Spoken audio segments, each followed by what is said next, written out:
السلام علیکم ورحمۃ اللہ وبرکاتہ، کیسے ہو آپ سب؟ امید کرتی ہوں خیریت سے ہوں گے۔ تو چلے شروع کرتے ہیں کہانی کا اگلا اور آخری قسط۔ امید کرتی ہوں یہ کہانی آپ سب کو پسند آ رہی ہوں گی۔ اور کہانی شروع کرو اس سے پہلے آپ سب سے گزارش ہے کہ چینل کو سبسکرائب ضرور کریں اور لائک شیئر ضرور کریں۔ اپنی سوچوں میں الجھے شاید وہ سو گئی تھی جب عجیب سے روگوں کو چیرتے احساس اس کی آنکھ کھلی۔ کمر میں درد کی شدید لہر اٹھ رہی تھی۔ اس نے بیڈ گراؤنڈ کا سہارا لے کر اٹھ کر بیٹھنے کی کوشش کی لیکن ناکام رہی۔ سارا جسم بے جان ہو رہا تھا، جیسے ہاتھ پاؤں بری طرح مڑے ہوئے محسوس ہو رہے تھے۔ اس نے بے بسی سے کمرے کے بند دروازے کی جانب دیکھا، جو شاید اس کی نیند خراب نہ ہو، اس خیال سے کسی وقت الوینا یا حمیرہ صاحبہ بند کر گئی تھی۔ اس نے خشک ہوتے لبوں پر زبان پھیر کر انہیں تر کرنے کی کوشش کی۔ حلق میں جیسے کانٹے اگائے تھے۔ درد تھا کہ لمحہ بہ لمحہ بڑھتا ہی جا رہا تھا۔ تکلیف کی شدت سے اسے اپنی سانسیں بند ہوتی محسوس ہو رہی تھی۔ اس نے حلق کا پورا زور لگا کر آواز نکالنی چاہی لیکن ناکام رہی۔ جبھی اسے سرہانے پڑے فون کا خیال آیا۔ کانپتے ہاتھوں سے فون اٹھا کر کانٹیکٹس میں سے الوینا کا نمبر نکالنا چاہا، لیکن چونکہ ہر وقت سوچوں پر اسی شخص کا بسیرا تھا، دوسرے وہ اس پل شدت سے ظالم بے وفا کی کمی محسوس کر رہی تھی، سو پتہ بھی نہ چلا اور الوینا کی بجائے اس کا نمبر ڈائل کر بیٹھی۔ اپنے دھیان میں ڈرائیونگ میں مصروف ارسل نے مسلسل بجتا ہوا فون اٹھا کر نمبر دیکھا تو ایک پل کے لیے اسکرین پر جگمگاتا اس دشمن جان کا نام دیکھ کر متحیر رہ گیا۔ اس کے ہونٹ بے یقینی سے گول ہو گئے۔ جس موڈ میں وہ آج کل تھی، ارسل کو اس کی طرف سے اس فون کال کی ہرگز توقع نہ تھی۔ بہرحال ساری سوچوں کو ذہن سے جھٹکتا چند سیکنڈ بعد ہی وہ کال اوکے کرتا اسپیکر آن کر گیا۔ بھابھی 4-5 بیلز کے بعد جب ارسل نے فون اٹھایا، وہ جو سمجھ رہی تھی کہ فون کے دوسری طرف الوینا موجود ہے، بمشکل اسے پکار پائی کہ فون ہاتھ سے پھسل کر نیچے جا گرا۔ اس نے ماتھے پر ہاتھ پھیرتے اپنی ٹھنڈی پڑتی پسینے سے تربتر پیشانی پر ہاتھ پھیرا کہ اس ذرا سی مشقت میں ہی اسے دانتوں تلے پسینہ آ گیا تھا۔ اس کی عجیب و غریب پکار کو وہ ابھی سمجھ ہی نہیں پایا تھا کہ 2 سیکنڈ بعد اس کی آواز آنی بند ہو گئی۔ پہلے تو اسے کچھ سمجھ ہی نہیں آیا۔ جب ذرا حواس بحال ہوئے اور اس درد کی شدت میں ڈوبی آواز کانوں میں گونجی، اسے شدت سے کسی گڑبڑ کا احساس ہوا۔ Maryam, Maryam, are you there? Maryam, can you hear me? وہ دیوانہ وار اسے پکارتا چلا گیا لیکن جواب ندارد۔ پھر کچھ سوچتے اس نے جلدی سے اس کی کال کاٹی اور ایک ہاتھ سے اسٹیئرنگ سنبھالتے الوینا کا نمبر ڈائل کیا۔ اس پل دل کی حالت بہت خراب تھی۔ وہ اپنے روم روم میں عجیب سی بے چینی اور گھبراہٹ اترتی محسوس کر رہا تھا۔ اس دشمن جان کی تکلیف محسوس کرتا اس پل وہ خود بھی اذیت کی بھٹی میں جل رہا تھا۔ ہیلو آپی، مریم کہاں ہے؟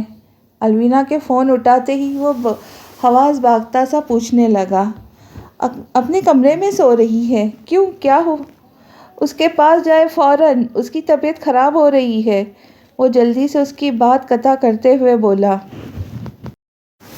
اوہ خالہ، مریم کی طبیعت خراب ہو رہی ہے۔ اس نے مریم کے کمرے کی طرف بھاگتے ہوئے جلدی سے حمیرہ صاحبہ کو بھی آواز لگا کر مطلع کیا۔ چند منٹ بعد ہی زوردار آواز سے دروازہ کھلنے پر اس نے اپنی بند ہوتی آنکھیں بمشکل کھول کر دیکھا۔ حواس باختہ سی الوینا اور حمیرہ صاحبہ کمرے میں داخل ہو رہی تھی۔ مریم، مریم میری بچی! آخری جملہ اس کے کانوں میں پڑے وہ تکلیف کی شدت سے بے ہوش ہو گئی۔ الوینا بیٹا، تابش کو کال کرو، جلدی اسے گھر بلاؤ، اسے ابھی فوراً ہاسپٹل لے کر جانا ہوگا۔ حمیرہ صاحبہ نے اس کا سر اپنی گود میں رکھتے الوینا سے کہا۔ آپی، آپ لوگ ریڈی رہیں، میں بس تھوڑی دیر میں پہنچ رہا ہوں۔ ارسل جو حمیرہ صاحبہ کی بات سن چکا تھا، تیزی سے بولا۔ تابش بھی نہ جانے کہاں ہوں گے، تم بھی کہیں باہر ہو؟ الوینا نے پس منظر میں سنائی دیتی ٹریفک کی آواز سن کر کہا۔ نہیں، انہیں اور تمہیں آتے آتے دیر ہو جائے گی، میں اور خالہ اوبر کر کے اسے ہاسپٹل لے جاتے ہیں۔ الوینا بولی۔ پاس رکھے گلاس سے مریم کے چہرے پر پانی کے چھینٹے مارتی حمیرہ صاحبہ نے بھی تائید میں گردن ہلائی، جبکہ وہ تو بری طرح بھڑک اٹھا۔ کیوں، میں کیا مر گیا ہوں جو میری بیوی کو اس حالت میں ٹیکسی والا ہاسپٹل لے کر جائے گا؟ تیکھے چتنوں سے بولا۔ اف اللہ ارسل، کیا ہو گیا تمہیں؟ تم تو کاٹ کھانے کو دوڑ رہے ہو، تمہیں آتے آتے نہ جانے کتنی دیر لگے۔ میں تو اس لیے… اس کی بات سن کر الوینا تو دہل ہی گئی، جلدی سے وضاحت دینی چاہی، لیکن وہ بات قطع کرتے دوبارہ گویا ہوا۔ گھر کے راستے پر ہی ہوں میں، نیپا چورنگی کے پاس ہوں، بس 5 منٹ میں آ رہا ہوں۔ اپنی بات کہہ کر اس نے جلدی سے کال کاٹ کر فون ڈیش بورڈ پہ اچھال دیا۔ بس نہیں چل رہا تھا اڑ کر حمیرہ صاحبہ کے گھر پہنچ جائے، لیکن یہ کراچی کا ٹریفک… اس نے زور سے گاڑی کا ہارن بجایا اور جھنجھلا کے اسٹیئرنگ وہیل پر ہاتھ مارا۔ بس 2 منٹ کا راستہ تھا اگر یہ 2 گاڑیاں سامنے سے ہٹ جاتی۔ ہسپتال کے کوریڈور میں وہ لب بھیچے بے چین سا مسلسل ٹہل رہا تھا۔ مریم کو لیبر روم میں گئے آدھے گھنٹے سے زیادہ ہو چکا تھا۔ الوینا، تابش، حمیرہ صاحبہ، شہلا صاحبہ سب وہاں موجود اور محو مناجات تھے۔ ارسل کو ہر گزرتے لمحے کے ساتھ اپنی سانسیں رکتی محسوس ہو رہی تھی۔ بار بار نگاہوں کے سامنے اس دشمن جان کا پیلا پڑتا کمزور چہرہ اور نڈھال وجود نظر آ رہا تھا۔ اس درد سے تڑپتا دیکھ کر اسے اپنا آپ بھی اذیت کی بھٹی میں جلتا محسوس ہو رہا تھا۔ ایسا لگ رہا تھا اس کی زندگی ہاتھوں سے پھسلتی جا رہی ہو۔ کیا ہوا ڈاکٹر، میری وائف کیسی ہے؟ جیسے ہی ایک نرس اور ڈاکٹر ICU سے باہر نکلی، اس نے لپک کر ان کے پاس جا کر پوچھا۔ دیکھیں، ان کا بلڈ پریشر بہت ہائی ہے، ہم ابھی کچھ نہیں کہہ سکتے، ہو سکتا ہے ہمیں آپریٹ کرنا پڑے، آپ بس دعا کریں۔ ڈاکٹر نے بعجلت جواب دیا۔ کیا مطلب کہ کچھ نہیں کہہ سکتے؟ کیا کوئی پریشانی کی بات ہے؟ دیکھیں، اگر ایسا کچھ ہے تو میری وائف کو بچا لے، اسے کچھ نہ ہونا چاہیے۔ ڈاکٹر کی بات کا وہ نہ جانے کیا مطلب سمجھا اور ایک دم پریشانی سے بولتا ہی چلا گیا۔ کیا ہو گیا ارسل؟ ڈاکٹرز دیکھ رہے ہیں نا، یار حوصلہ کرو۔ تابش نے اس کی بات قطع کرتے ہوئے اس کے شانے پر ہاتھ رکھ کے اسے دلاسا دیا۔ ڈاکٹر اس کی کیفیت سمجھتی بغیر کچھ کہے آگے بڑھ گئی۔ وہ دونوں ہاتھوں میں سر جکڑتا قریب نصب بینچ پر ڈھہ گیا۔ ریلیکس یار، اللہ سب خیر کرے گا، اللہ سے دعا کرو۔ تابش نے اس کا شانہ تھپکتے تسلی دی، جو گرے پینٹ اور آف وائٹ ڈریس شرٹ میں ملبوس بکھرے بالوں کے ساتھ بہت پریشان، خوف زدہ سا نظر آ رہا تھا۔ وہ خالی نظروں سے اسے دیکھتا، اس بات میں سر ہلاتا اسپتال کے آپریٹر روم کے جانب بڑھ گیا۔ 2 گھنٹے کے جان گسل انتظار کے بعد اللہ نے سب کی دعاؤں کو شرف قبولیت بخشا اور ڈاکٹر نے باہر آ کر نوید سنائی۔ مبارک ہو، بیٹے ہوئے ہیں، اللہ نے بڑا کرم کیا ہے، ماں اور بچے تینوں بالکل ٹھیک ہے۔ خوشخبری سنتے ہی شہلا صاحبہ اور حمیرہ صاحبہ ایک دوسرے سے بغلگیر ہو گئی۔ سب کے چہروں پہ خوشی کی لہر دوڑ گئی۔ سب کو جڑواں بچوں کا تو معلوم تھا، لیکن بچوں کے جنس کیا ہے یہ معلوم نہ تھے۔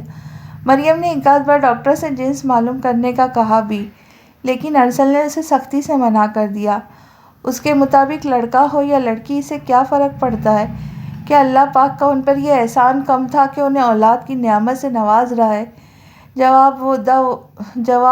اب وہ فضول باتیں کر کے اس کی ناشکری کے مرتکب ہوتے۔ الحمدللہ۔ ڈاکٹر صاحب، ہم کب مل سکیں گے اپنی بچی سے؟ حمیرہ صاحبہ نے پوچھا۔ ابھی کچھ دیر میں انہیں روم میں شفٹ کر دیا جائے گا، پھر آپ لوگ مل لیجیے گا، ڈاکٹر مسکرا کر کہتی آگے بڑھ گئی۔ چند منٹ بعد ہی نرس نے سفید کمبل میں لپٹے سرخ و سفید ننھے سے گڈے شہلا صاحبہ اور حمیرہ صاحبہ کو لا کے تھمائے۔ ماشاء اللہ، میں صدقے میرے بچے۔ تابش، الوینا کو دیکھو تو کیسے پیارے ہیں۔ آج تمہارے ابو اور انور بھائی زندہ ہوتے تو کتنے خوش ہوتے۔ اقبال کو کتنا ارمان تھا ارسل کے بچے کھلانے کا۔ شہلا صاحبہ بچے کی گلابی پیشانی چومتی گلوگیر لہجے میں بولی۔ حمیرہ صاحبہ بھی اپنی آنکھیں پوچھنے لگی کہ واقعی خوشی کی اس گھڑی میں انہیں بھی اپنے مرحوم شوہر یہ بہت یاد آ رہے تھے۔ امی خالہ، خوشی کا موقع ہے، اداس کیوں ہوتی ہے؟ تابش کے اشارہ کرنے پر الوینا شہلا صاحبہ کے پاس آ کر انہیں دلاسا دینے لگی، جبکہ وہ خود ماں کے شانوں پر ہاتھ پھیلاتا انہیں خود سے قریب کر گیا تھا۔ ماشاء اللہ دونوں ہی بہت پیارے۔ الوینا نے شہلا صاحبہ کی گود میں تھامے گلابی گڈے کو پھولے پھولے گال کو انگلی سے سہلاتے محبت سے کہا۔ بنے بنائے باپ ہے تابش جو حمیرہ صاحبہ سے بچے کو اپنی گود میں لے چکا تھا، اس کے سیاہ بالوں کو نرمی سے چھوتے ہوئے بولا تو سب نے اس کی تائید کی۔ تبھی وہ چلا آیا تھا۔ کیا ہوا، کچھ بتایا ڈاکٹر؟ ان لوگوں کو یوں بینچ پر جمع دیکھ کر تیزی سے ان کے قریب آتا فکر مندی سے پوچھنے لگا، لیکن تابش اور شہلا صاحبہ کے ہاتھوں میں کمبل میں لپٹے نازک وجود دیکھ کر باقی الفاظ منہ میں ہی رہ گئے۔ لبوں پر جاندار مسکراہٹ بکھر گئی۔ مریم کیسی ہے؟ اس نے بچوں کو گود میں تھامنے سے پہلے بے چینی سے اپنی متاع جان کے بارے میں پوچھا۔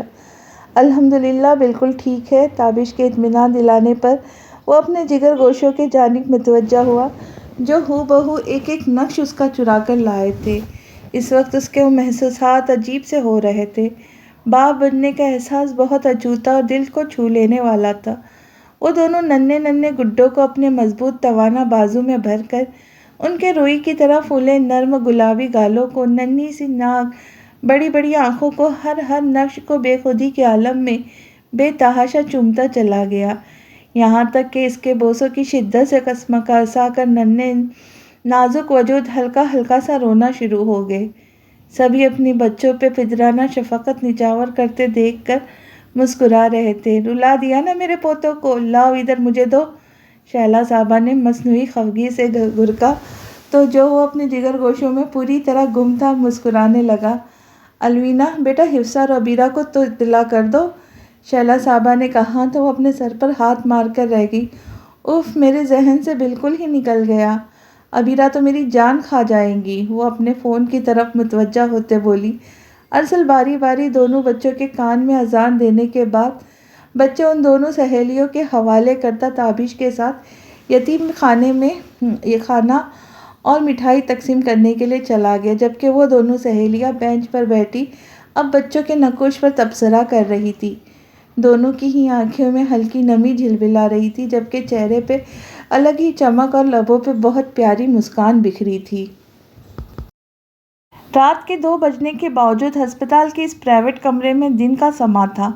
ڈاکٹر مریم اور بچوں کا تفصیلی معائنہ کرنے کے بعد تسلی بخش رپورٹ دے چکی تھی۔ سب بے فکری سے بیٹھے تھے، خوشی سے چمکتے چہرے، مسکراہٹیں، کھلکھلاہٹیں، قہقہے۔ عبیرہ، حفصہ اور آصف اور بچوں سمیت سبھی یہاں موجود آسودہ سا بیٹھے خوش گپیوں میں مصروف تھے۔ ماں بننے کے بعد ایک عورت مکمل ہوتی ہے، وہ بھی اس وقت خود کو مکمل محسوس کرتی لبوں پہ بڑی پیاری دھیمی سی مسکراہٹ لیے اپنے بیٹوں کو محبت پاش نظروں سے دیکھ رہی تھی، جو باری باری سب کی گود میں منتقل ہو رہے تھے۔ تابش بیٹا، میرا ارسل کہاں ہے؟ شہلا صاحبہ نے کمرے میں نظر دوڑاتے ہوئے اپنے لخت جگر کی کمی شدت سے محسوس کر کے تابش سے پوچھا، جو شام سے سارا وقت ارسل کے ساتھ ساتھ ہی تھا اور ابھی چند منٹ پہلے ہی یہاں آیا تھا۔ خالہ، آپ کا ارسل دیوانہ ہوا اسپتال کے عملے کے ایک ایک فرد کے منہ میں خود اپنے ہاتھوں سے لڈو ٹھوسنے میں مصروف ہے۔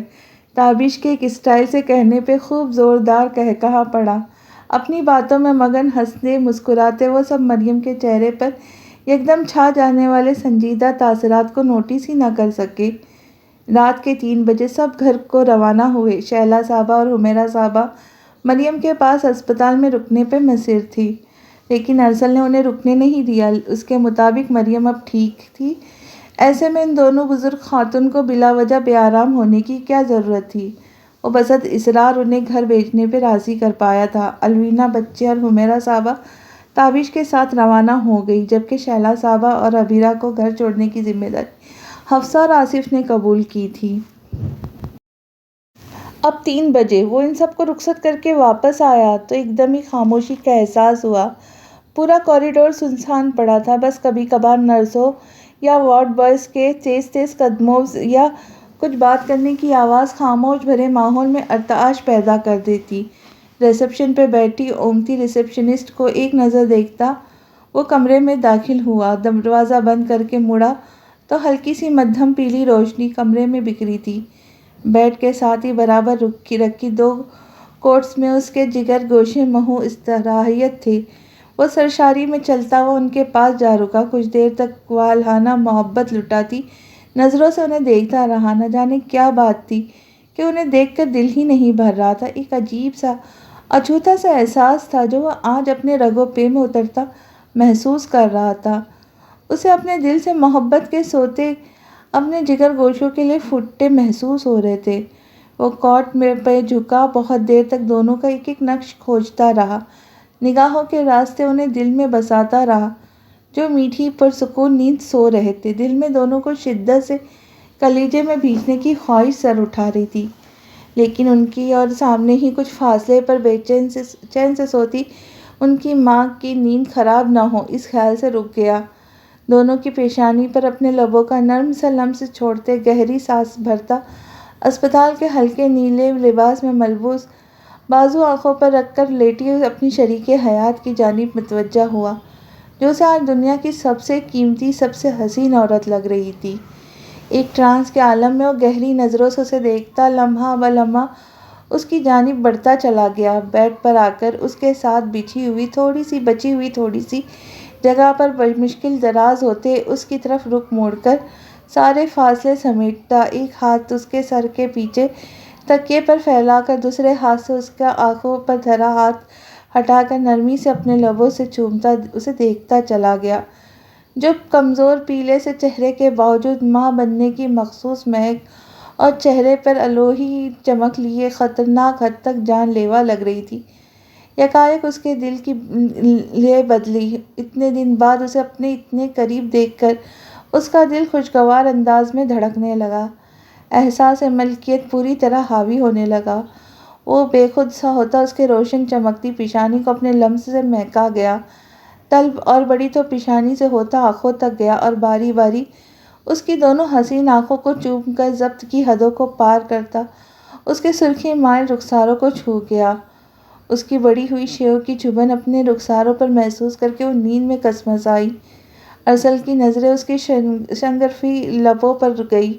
اس سے پہلے کہ وہ اپنے تشنئے لب اس کے ہونٹوں کی نرمی سے سیراب کرتا، اس نے آنکھیں کھول لی، خود کو پوری طرح اس کے حصار میں مقید اور اسے خود پہ مگن سے انداز میں جھکے پایا تو ایک دم اس کے حصار توڑتے ہوئے دور ہو کر فاصلہ بنانے کی کوشش کرنے لگی۔ دھیان سے گر نہ جانا۔ اس کے جاگنے پر وہ ہوش میں آیا اور خود پہ قابو پاتا بہت پرسکون انداز میں بولا، ساتھ ہی اس کی کلائی تھام کر واپس جگہ پر کر گیا۔ آپ کیا کر رہے ہیں یہاں؟ جائیں یہاں سے۔ وہ بہت گہری استحقانہ نظروں سے دیکھ ہی نہیں بلکہ ٹکٹکی باندھ کر اسے گھور رہا تھا۔ خود کے اتنے قریب اس کے خوبرو چہرہ دیکھ کر اس کے چہرے کی سرخی میں اضافہ ہوا۔ اس کی نظروں سے کنفیوز ہوتے اس نے نامحسوس انداز میں کمفرٹر خود پر کھینچا اور اپنی خجالت چھپانے کو لہجے میں سختی پیدا کرتے ہوئے بولی، جبکہ اس کی بات کے جواب میں وہ خاموشی سے اس کے چہرے کو تکتا رہا، ابھی تک ناراض ہو؟ ایک دم اسے اپنی باہوں کے مضبوط شکنجے میں جکڑتا اپنا چہرہ اس کے چہرے کے اتنے قریب کر کے بولا کہ مریم کو اپنے رخسار پر کان کے پاس اس کے پرحدت ہونٹوں کا لمس محسوس ہونے لگا۔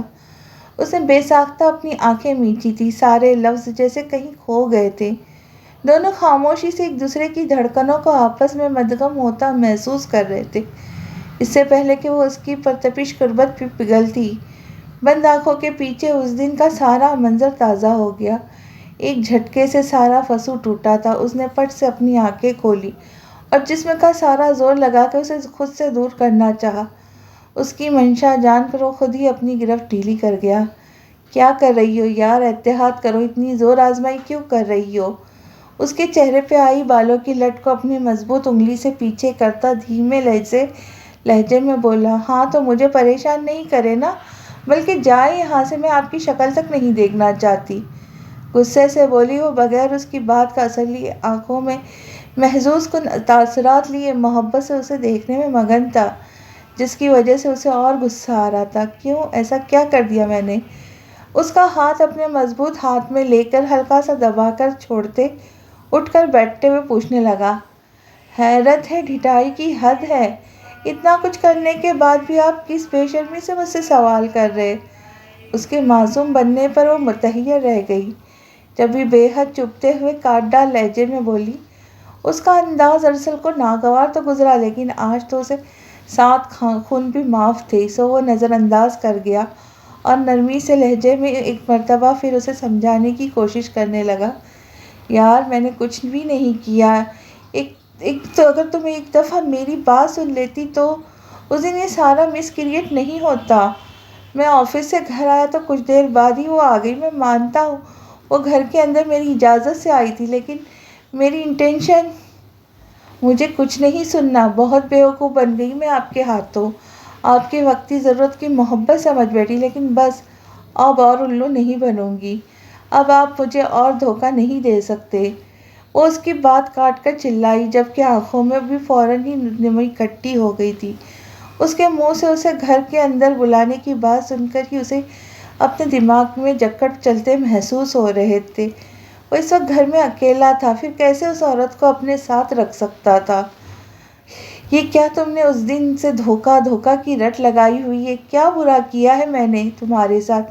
کون سا دھوکہ دیا ہے تمہیں؟ اس کے غصے سے بولنے پر وہ بھی غصے میں آیا، لیکن جیسے ہی اس کے چہرے پہ نظر پڑی، آنکھوں سے ٹپ ٹپ بہتے آنسو دیکھ کر دل پسیج گیا۔ تبھی ایک دم دھیما پڑتا ہلکے پھلکے انداز میں اس کی طرف جھکتے ہوئے گویا ہوا، یقین کرو میرے دل میں وہ کب کی نکل چکی، بلکہ سچ کہوں تو مجھے اس سے محبت کبھی تھی ہی نہیں، صرف وقتی کشش تھی۔ محبت تو مجھے نہیں سننی آپ کی رام کہانی، جا کر اسے ہی سنائے جسے اکیلے گھر میں سب سے چھپا کر لاتے ہیں۔ مجھے آپ کے بارے میں کچھ نہیں جاننا، میرا آپ سے کوئی لینا دینا نہیں ہے۔ اب وہ اسے سختی سے دور ہٹاتی ہوئی دانت پیس کر بولی، ارسل جو جذبات کی رو میں بہتا اسے اپنی محبت کا اظہار کرنے جا رہا تھا، اس کے تحقیر آمیز انداز پر دانت جما کر خود کو کچھ سخت کہنے سے روک پایا۔ وہ اس کی حالت کے پیش نظر اور کچھ اپنے دل کے ہاتھوں مجبور ہو کر اپنی عادت کے برخلاف اس سے حد سے زیادہ نرمی برت رہا تھا، لیکن وہ مسلسل اکڑ دکھا کر اسے باتیں سنائے جا رہی تھی۔ تم مجھ سے بیزاری کا اظہار کرو گی اور میں اسے سچ مان لوں گا؟ اتنا پاگل ہی سمجھا ہے؟ اس کے پاس تکیے پر سر رکھ کر دراز ہوتے ہوئے اس کی کانچ سی بھوری آنکھوں میں اپنی سیاہ آنکھیں گاڑتا مزے سے مذاق اڑاتے لہجے میں بولا تو وہ خوب ہی چڑھی۔ نہ مانے لیکن یہی سچ ہے۔ وہ اپنی بات پر ڈٹی ہوئی تھی۔ ایک تو اس کی جان لیوا قربت اسے جھلسا رہی تھی، دوسرا اس کا اتنا ریلیکس انداز اسے تپا رہا تھا۔ اچھا تو پھر جب ہمارے صاحبزادے تشریف لانے والے تھے تو تم درد سے تڑپ رہی تھی، تو اس وقت تم نے مجھے ہی فون کیوں کیا؟ اپنی والدہ یا بہن یا بھابھی کی بجائے یہ نظر کرم مجھ پر ہی کیوں کی گئی؟ اپنی تھوڑی کھجلاتے ہوئے عام سے لہجے میں پوچھا۔ وہ دھک سے رہ گئی، یہ کیا کہہ رہا تھا وہ؟ جھوٹ بول رہے ہیں آپ، میں نے بھابھی کو ہی بلایا تھا، فوراً اسے جھٹلایا۔ تم تو سچ بول رہی ہو نا؟ تو اپنے فون کی کال لاگ چیک کرو۔ وہ آنکھیں نچا کر بظاہر سنجیدگی سے بولا، لیکن آنکھوں میں شرارت موجود تھی جسے دیکھ کر وہ خوب سلگی۔ اس نے بے ساختہ نظریں چرائی۔ وہ جان گئی وہ واقعی یہ بلنڈر کر چکی تھی، وہ جھوٹ نہیں بول رہا تھا۔ اسے اس پل خود پہ بھی غصہ آیا۔ کتنا ہنس رہا تھا وہ، کیا سوچ رہا ہوگا اس نے؟ وقتی کشش سے مجبور ہو کے اس سے رشتہ جوڑا تھا اور یہ پاگل لڑکی اس کے گلے ہی پڑ گئی تھی۔ میں نے غلطی سے آپ کا نمبر ملایا ہوگا۔ سچ تو یہ ہے کہ اس دن کے بعد سے آپ میرے دل سے اتر چکے ہیں، میں آپ کو پہلے بھی بتا چکی ہوں، آج پھر بتا رہی ہوں، میں اب مزید آپ کے ساتھ نہیں رہوں گی، ہمارا ساتھ۔ وہ اپنی ساری جھنجھلاہٹ نکالتی بولتی ہی چلی جا رہی تھی جب بس چپ، ایک دم چپ۔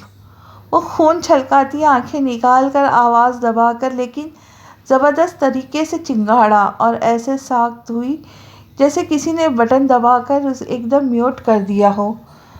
وہ ایک جھٹکے سے اٹھ کر بیٹھا اور اپنا چہرہ اس کے چہرے کے قریب کیا۔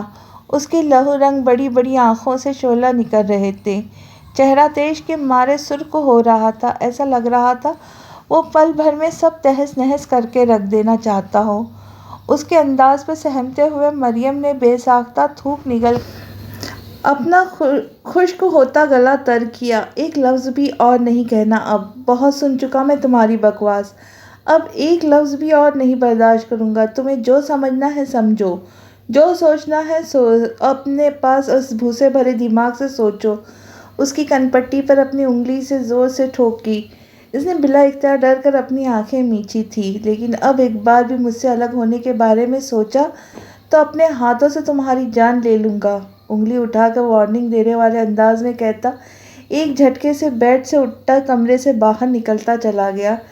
پیچھے وہ آنسو بھری ڈبڈبائی آنکھوں سے اسے دیکھتی رہ گئی۔ اس پل ٹوٹ کے رونا آ رہا تھا۔ اپنی غلطی ہونے کے باوجود وہ کسی دیدہ دلیری سے اسے جھٹلاتا اس کی آنکھوں میں گھس رہا تھا۔ جانے کب آنسو بہاتے بہاتے اس کی آنکھ لگی تھی، جو صبح 8 بجے نرسوں اور راؤنڈ پر چیک اپ کرنے کے لیے آتی ڈاکٹر کی آمد کے ساتھ ہی دوبارہ کھل گئی۔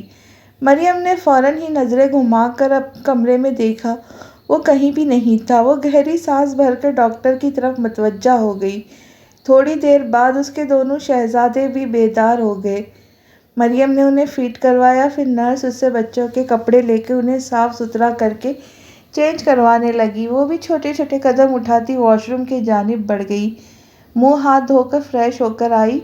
سائیڈ میں رکھے بیگ سے ہیئر برش نکال کر بالوں میں کنگھا کر کے ڈھیلا سا جوڑا باندھا۔ جب نرس دونوں بچے اس کے حوالے کر کے باہر چلی گئی تو ایک مرتبہ پھر نیند کی آغوش میں اتر گئے تھے۔ وہ دنیا زمانے کی محبت آنکھوں میں لیے کوٹ میں لیٹے اپنے وجود کے حصوں کو دیکھنے لگی، جن پر نظر پڑتے ہی اسے ساری تلخی، اپنی ساری کلفت دور ہوتی محسوس ہو رہی تھی۔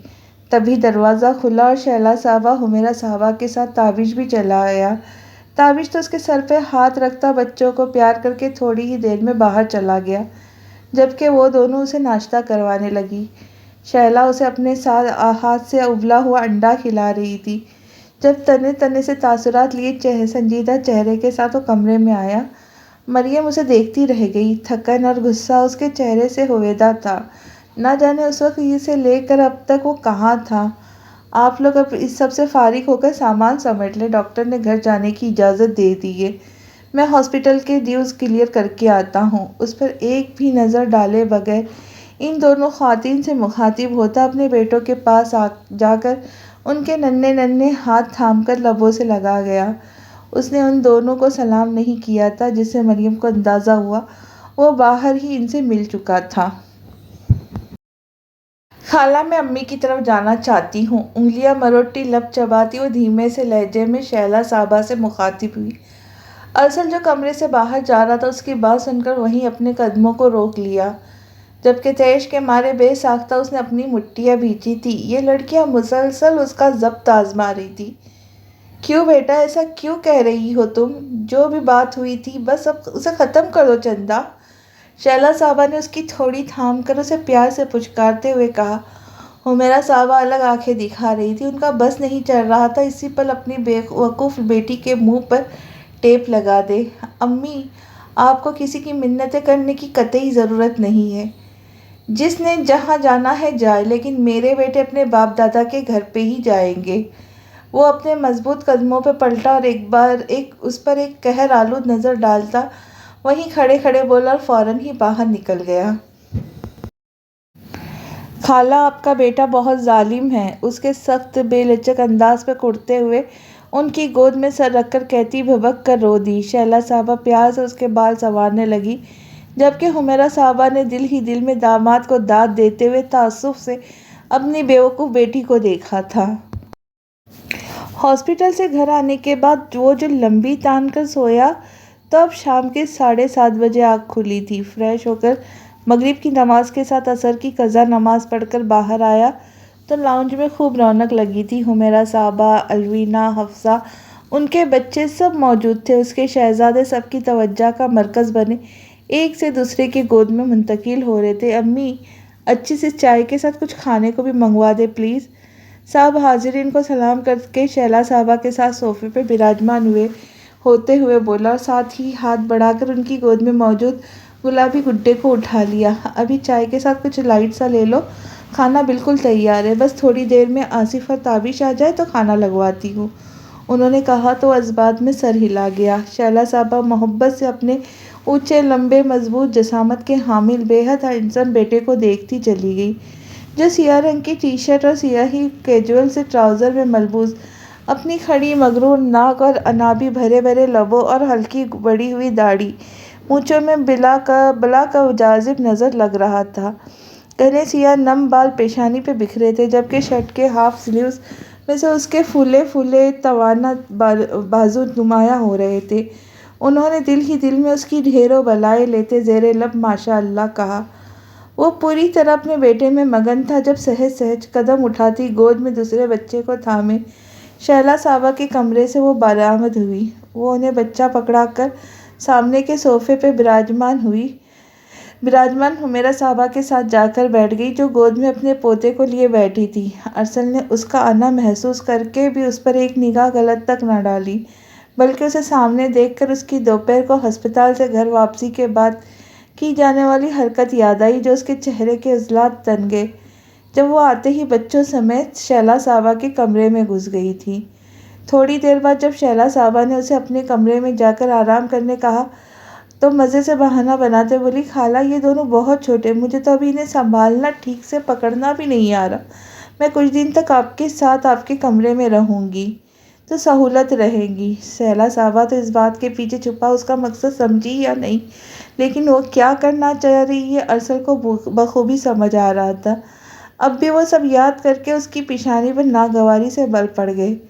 بیٹا بچوں کے نام تو رکھو، ماشاء اللہ ایک دن کے ہونے والے ہیں۔ وہ چائے کے ساتھ شامی کباب سے لطف اندوز ہو رہا تھا جب حمیرہ صاحبہ نے ہنس کر ارسل سے کہا، خالہ میری خواہش ہے بچوں کے نام آپ رکھیں۔ ارسل کے کچھ کہنے سے پہلے ہی مریم شیلا صاحبہ کے کندھے پر سر ٹکاتی لاڈ سے بولی۔ اس کی فراق دلی پر تو وہ نہال سی ہو گئی، فوراً اسے اپنے ساتھ لپٹاتی اس کی پیشانی چوم گئی۔ ارسل نے بھی دل سے اسے سراہا، واقعی اس لڑکی کو بڑوں کی عزت دینا خوب آتا ہے۔ میں صدقے میری جان تم جیتی رہو، تم نے میرا مان بڑھایا، لیکن اللہ رکھے تم دونوں والدین ہو، یہ تمہارا حق ہے۔ شیلا صاحبہ محبت سے بولی تو وہ گردن ہلا گئی۔ تم لوگوں نے کوئی نام سوچے یا ہم بتائیں؟ حفصہ نے کہا تو وہ فوراً ہی سب بھی بات بات کی بولیاں بولنا شروع ہو گئے۔ حاسم اور صائم رکھ دو، الوینا نے کہا۔ نہیں، آیان اور شایان، عبیرہ بولی۔ عفان اور سلمان بھی اچھے رہیں گے، حفصہ نے بھی مشورہ دیا۔ چائے کے گھونٹ بھرتے ارسل نے کنکھیوں سے اس کی طرف دیکھا، جو سر جھکائے بیٹھی کچھ سوچ رہی تھی۔ ان کے نام ہوں گے عمر اور علی۔ چند لمحوں کے سوچ بچار کے بعد وہ گردن اٹھا کر بولی تو ارسل کے لبوں پر بے ساختہ ایک جاندار مسکراہٹ کھل گئی۔ عین اسی لمحے مریم نے بھی اس کی جانب نگاہ اٹھائی۔ وہ فوراً چہرے کے تاثرات سنجیدہ کرتے اپنی مسکراہٹ چھپانے کی خاطر جلدی سے چائے کا کپ لبوں سے لگا لیا۔ اس کے چہرے پر ہنوز سختی چھائی دیکھ کر وہ لب بھیجتی شیلا صاحبہ کی گود میں موجود بچے کی چھوٹی سی ناک کو انگلی سے چھوتے ہوئے بولی، جو دوسرے بچے سے 3 منٹ بڑا تھا، یہ بڑے ہیں، ان کا نام عمر ارسل عباسی اور ان کا علی ارسل عباسی۔ گردن سے ارسل کی گود میں موجود بچے کی جانب اشارہ کیا۔ سب نے ہی اس کے رکھے گئے ناموں کو خوب سراہا۔ سب ایک دوسرے کو مبارکباد اور خوش گپیوں میں مصروف تھے، جب ارسل نے ایک مسکراتی ہوئی نظر اس کے جھکے سر پر ڈالی، جو حسب عادت لب کچلنے میں مصروف تھی۔ اس نے آنکھوں میں محبت کا ایک جہان لیے خاص گہری نظروں سے اسے دیکھا، جو گہرے گلابی اور سیاہ امتزاج کے خوبصورت سے سوٹ میں نکھری نکھری سی بہت پیاری لگ رہی تھی، جو اس ناراضی اور لا تعلق کا اعلان کرنے کے باوجود اس کے منتخب کردہ نام رکھ گئی تھی۔ حالانکہ اس معاملے میں ارسل اسے کلی اختیار سونپ چکا تھا۔ اس کی یادداشت کے پردے پر ایک خوبصورت یاد جھلملانے لگی۔ کوئی 2 مہینے پرانی بات تھی۔ اس دن صبح سے ہی اس کی طبیعت بہت خراب رہی تھی۔ سارا دن الٹیاں کر کر کے کلیجہ منہ کو آنے لگا تھا، جو کچھ بھی کھاتی فوراً ہی باہر نکل جاتا، پانی تک ہضم نہیں ہو رہا تھا۔ اب رات کے اس پہر وہ بالکل نڈھال سی پڑی تھی۔ ابھی تھوڑی دیر پہلے ہی ارسل نے بڑی مشکل سے اسے تھوڑا سا کھانا کھلا کر دوائی دی تھی۔ اب اسے آرام کرنے کی تاکید کرتا بستر پر لٹا کر اے سی کی کولنگ کو سب سے کم نمبر پر سیٹ کر کے اس کے بعد بالکل ساتھ آ کر خود بھی دراز ہو گیا اور تکیے پر اپنا بازو پھیلایا۔ وہ حسب عادت فوراً ہی اس کے پاس کھسک دی، اس کے بازو پہ سر رکھ گئی۔ ارسل نے گردن موڑ کر اسے دیکھا جو بہت تھکی تھکی اور کمزور لگ رہی تھی۔ اسے بے ساختہ خدا کی بے حد خاص تخلیق پر پیار آیا، جو کہلاتی تو صنف نازک ہے، لیکن مردوں کی نسل کو بڑھانے کے لیے، انہیں اولاد کی دولت سے سرفراز کرنے کے لیے کیا کیا ستم یہ صنف آہن اپنی نازک جان پر جھیل جاتی ہے۔ پھر بھی کچھ کم ظرف ناشکرے مرد بجائے ان کی قدر کرنے کے انہیں زد و کوب کرتے ہیں، طعنہ زنی کرتے، تو کچھ پڑھے لکھے جاہل اس معصوم نازک آبگینے جیسے مخلوق کو ذہنی مریض بنا کر خودکشی جیسا کبھی فعال کرنے پر مجبور کر دیتے ہیں۔ وہ بے اختیار اسے اپنے بے حد پاس کرتا اس کی پیشانی کو اپنے تپیش لبوں کے لمس سے مہکا گیا۔ اپنی پیشانی پر اس کا مہکتا لمس محسوس کر کے مریم نے ہلکی سی آنکھیں کھول کر اسے دیکھا، اور اس کی آنکھوں میں جذبات کا ٹھاٹھے مارتا سمندر موجزن دیکھ کر ایک شرمگی مسکان اس کے لبوں کو تراش میں جھلکی۔ وہ فوراً ہی شرما کے نظریں جھکا گئی۔ نیند آ رہی ہے؟ ارسل نے اس کے بالوں کے درمیان چمکتی لمبی مانگ پر اپنے لبوں سے مہر محبت ثبت کرتے ہوئے پوچھا۔ نفی میں گردن ہلائی۔ تو کوئی بات کرو، اتنی خاموش کیوں ہو؟ اپنے مضبوط ہاتھ کی انگلیوں میں اس کے نازک ہاتھ کی انگلیاں پھنسا کر اس کے ہاتھ کو اپنے لبوں سے چھو کر بولا۔ آپ بولے، مجھے آپ کو سننا اچھا لگتا ہے۔ وہ اس کے شانے میں منہ گھسیٹتے ہوئے بولی۔ آج کل چونکہ اس کے پاس گفتگو کے لیے بس ایک ہی موضوع تھا، اور وہ موضوع دونوں کا پسندیدہ بھی تھا، سو وہ چند لمحوں کی خاموشی کے بعد اس کے متعلق گویا ہوا۔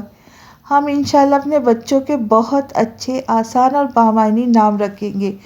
آج کل کے رواج جیسے نہیں کہ والدین انفرادیت کے چکر میں بعض اوقات اپنے بچوں کے نام ایسے رکھ دیتے ہیں جن کے معنی بھی انہیں معلوم نہیں ہوتے۔ ارسل نے انہیں اپنے بہت پاس اپنے بازو پہ سر رکھ کے لیٹی ہوئی مریم کے بالوں میں انگلیاں چلاتے ہوئے دھیمے سے خوابناک لہجے میں کہا، جیسے کہ وہ بھی فوراً ہی حشاش بشاش ہوئی اور پوچھنے لگی، اگر اللہ تعالیٰ نے اپنی رحمت سے نوازا تو ان کا نام ہوں گے آمنہ اور حلیمہ، اور اگر نعمت سے سرفراز کیا تو وہ عمر اور علی ہوں گے۔ اس نے لمحے بھر کا توقف کیے بغیر کہا، یہ کیا بات ہوئی؟ آپ نے نام بھی خود ہی سوچ لیا، مجھ سے مشورہ بھی نہیں کیا؟ وہ فوراً ہی برا مانتے ہوئے بولی، کیوں، کیا اچھے نہیں ہیں؟ تمہیں پسند نہیں آئے؟ آئبرو اچکا کے استفسار کیا۔ اچھے تو ہے، لیکن میری مرضی بھی تو ہونی چاہیے، میرا برابر کا حق ہے۔ وہ اس کی شرٹ کے بٹن کو انگلی سے چھیڑتے ہوئے نروٹھے لہجے میں دھیرے سے بولی، یہ بھی ٹھیک ہے، اس سب میں تمہارا برابر کا حصہ ہے، تو تمہیں بھی نام رکھنے کا حق ملنا چاہیے۔ آنکھوں میں شرارت لیے اس کے پیٹ کی جانب انگلی سے اشارہ کرتے ہوئے معنی خیزی سے بولا، تو اس نے شرما کر اس کے چوڑے سینے میں چہرہ چھپا لیا۔ اس پل اس سے نظریں اٹھانا وہ دوبر ہو رہا تھا۔ چلو اس کا حل نکال لیتے ہیں۔ اس کے بالوں کی خوشبو سے اپنی سانسوں کو مہکاتے ہوئے بولا، اگر بیٹیاں ہوئی تو ان کے نام میں رکھوں گا، اگر بیٹے ہوئے تو تم نام رکھ لینا۔ سمپل، آسان سا حل پیش کیا جو اسے بھی پسند آیا۔ پکا؟ آپ بعد میں اپنی بات سے مکریں گے تو نہیں؟ کسی خدشے کے پیش نظر یقین دہانی چاہیے۔ بالکل پکا، آئی سویئر۔ اپنی شہ رگ کو ہاتھ لگایا اور جھک کر اس کی ناک کو اپنے لبوں سے ہلکا سا چھوا۔ مریم چند منٹ کی خاموشی کے بعد اس کے بالوں کی لٹ کو اپنی انگلی میں لپیٹتے ہوئے بولا۔ کسی خوشکن خیال میں ڈوبی مریم نے اس کے سینے پہ اپنی انگلی سے ارسل لکھتے ہوئے ہوں کیا۔ کتنا اچھا ہوتا نا اگر ہم دونوں کو 80 بار نام رکھنے کا موقع مل جاتا۔ کیا مطلب؟ اس نے ناسمجھی سے ذرا سی گردن اونچی کر کے اس کی گہری سیاہ آنکھوں میں جھانکا۔ مطلب یہ کہ اگر 2 کی بجائے 4 ہو بچے۔ کیا؟ اس کی بات ابھی درمیان میں ہی تھی جب وہ زور سے چیخی، رحم کھائے مجھ پہ، 2 میں ہی میرا حشر خراب ہو گیا اور آپ کو 4 کی سوجھ رہی ہے، اور آپ نے مجھے سمجھ کیا رکھا ہے؟ میں کیا گائے بکری ہوں جو ایک وقت میں 4 5 بچے دوں گی؟ وہ جل کر بولی تو ارسل زور سے قہقہا لگاتا اسے اپنی باہوں میں بھیج کر پوری شدت سے اس کا گال چوم گیا۔ وہ نہ جانے کب تک اپنی سوچوں میں ڈوبا رہتا، جب اپنی گود میں موجود علی کے رونے کی زوردار آواز میں حال میں واپس لوٹا۔ پوری شدت سے اپنے لخت جگر کی پیشانی پر اپنے لب رکھتا، اسے باہوں میں اٹھاتا اپنی جگہ سے اٹھ کھڑا ہوا۔ تھوڑے سے فاصلے پر موجود خاموشی سے بیٹھی انگلیاں مروڑتی اپنی متاع جان کی گود میں اسے ڈالتا، ایک پیار بھری نظر اس پر ڈال کر مسکراتا ہوا لاؤنج سے باہر نکل گیا۔ عمر اور علی 8 دن کے ہو چکے تھے۔ مریم کا قیام ہنوز شیلا صاحبہ کے کمرے میں تھا۔ ان دونوں کے درمیان تعلقات ابھی ویسے ہی ناخوشگوار تھے۔ نہ ہی اس دن کے بعد ان کے مابین کوئی بات ہوئی تھی، البتہ سب کے سامنے دونوں کا رویہ نارمل ہی ہوتا، آپس میں ضرورتاً بات چیت بھی کر لیتے۔ ارسل روزانہ آفس سے آ کر 1.5-2 گھنٹے دونوں بچوں کے ساتھ مصروف رہتا۔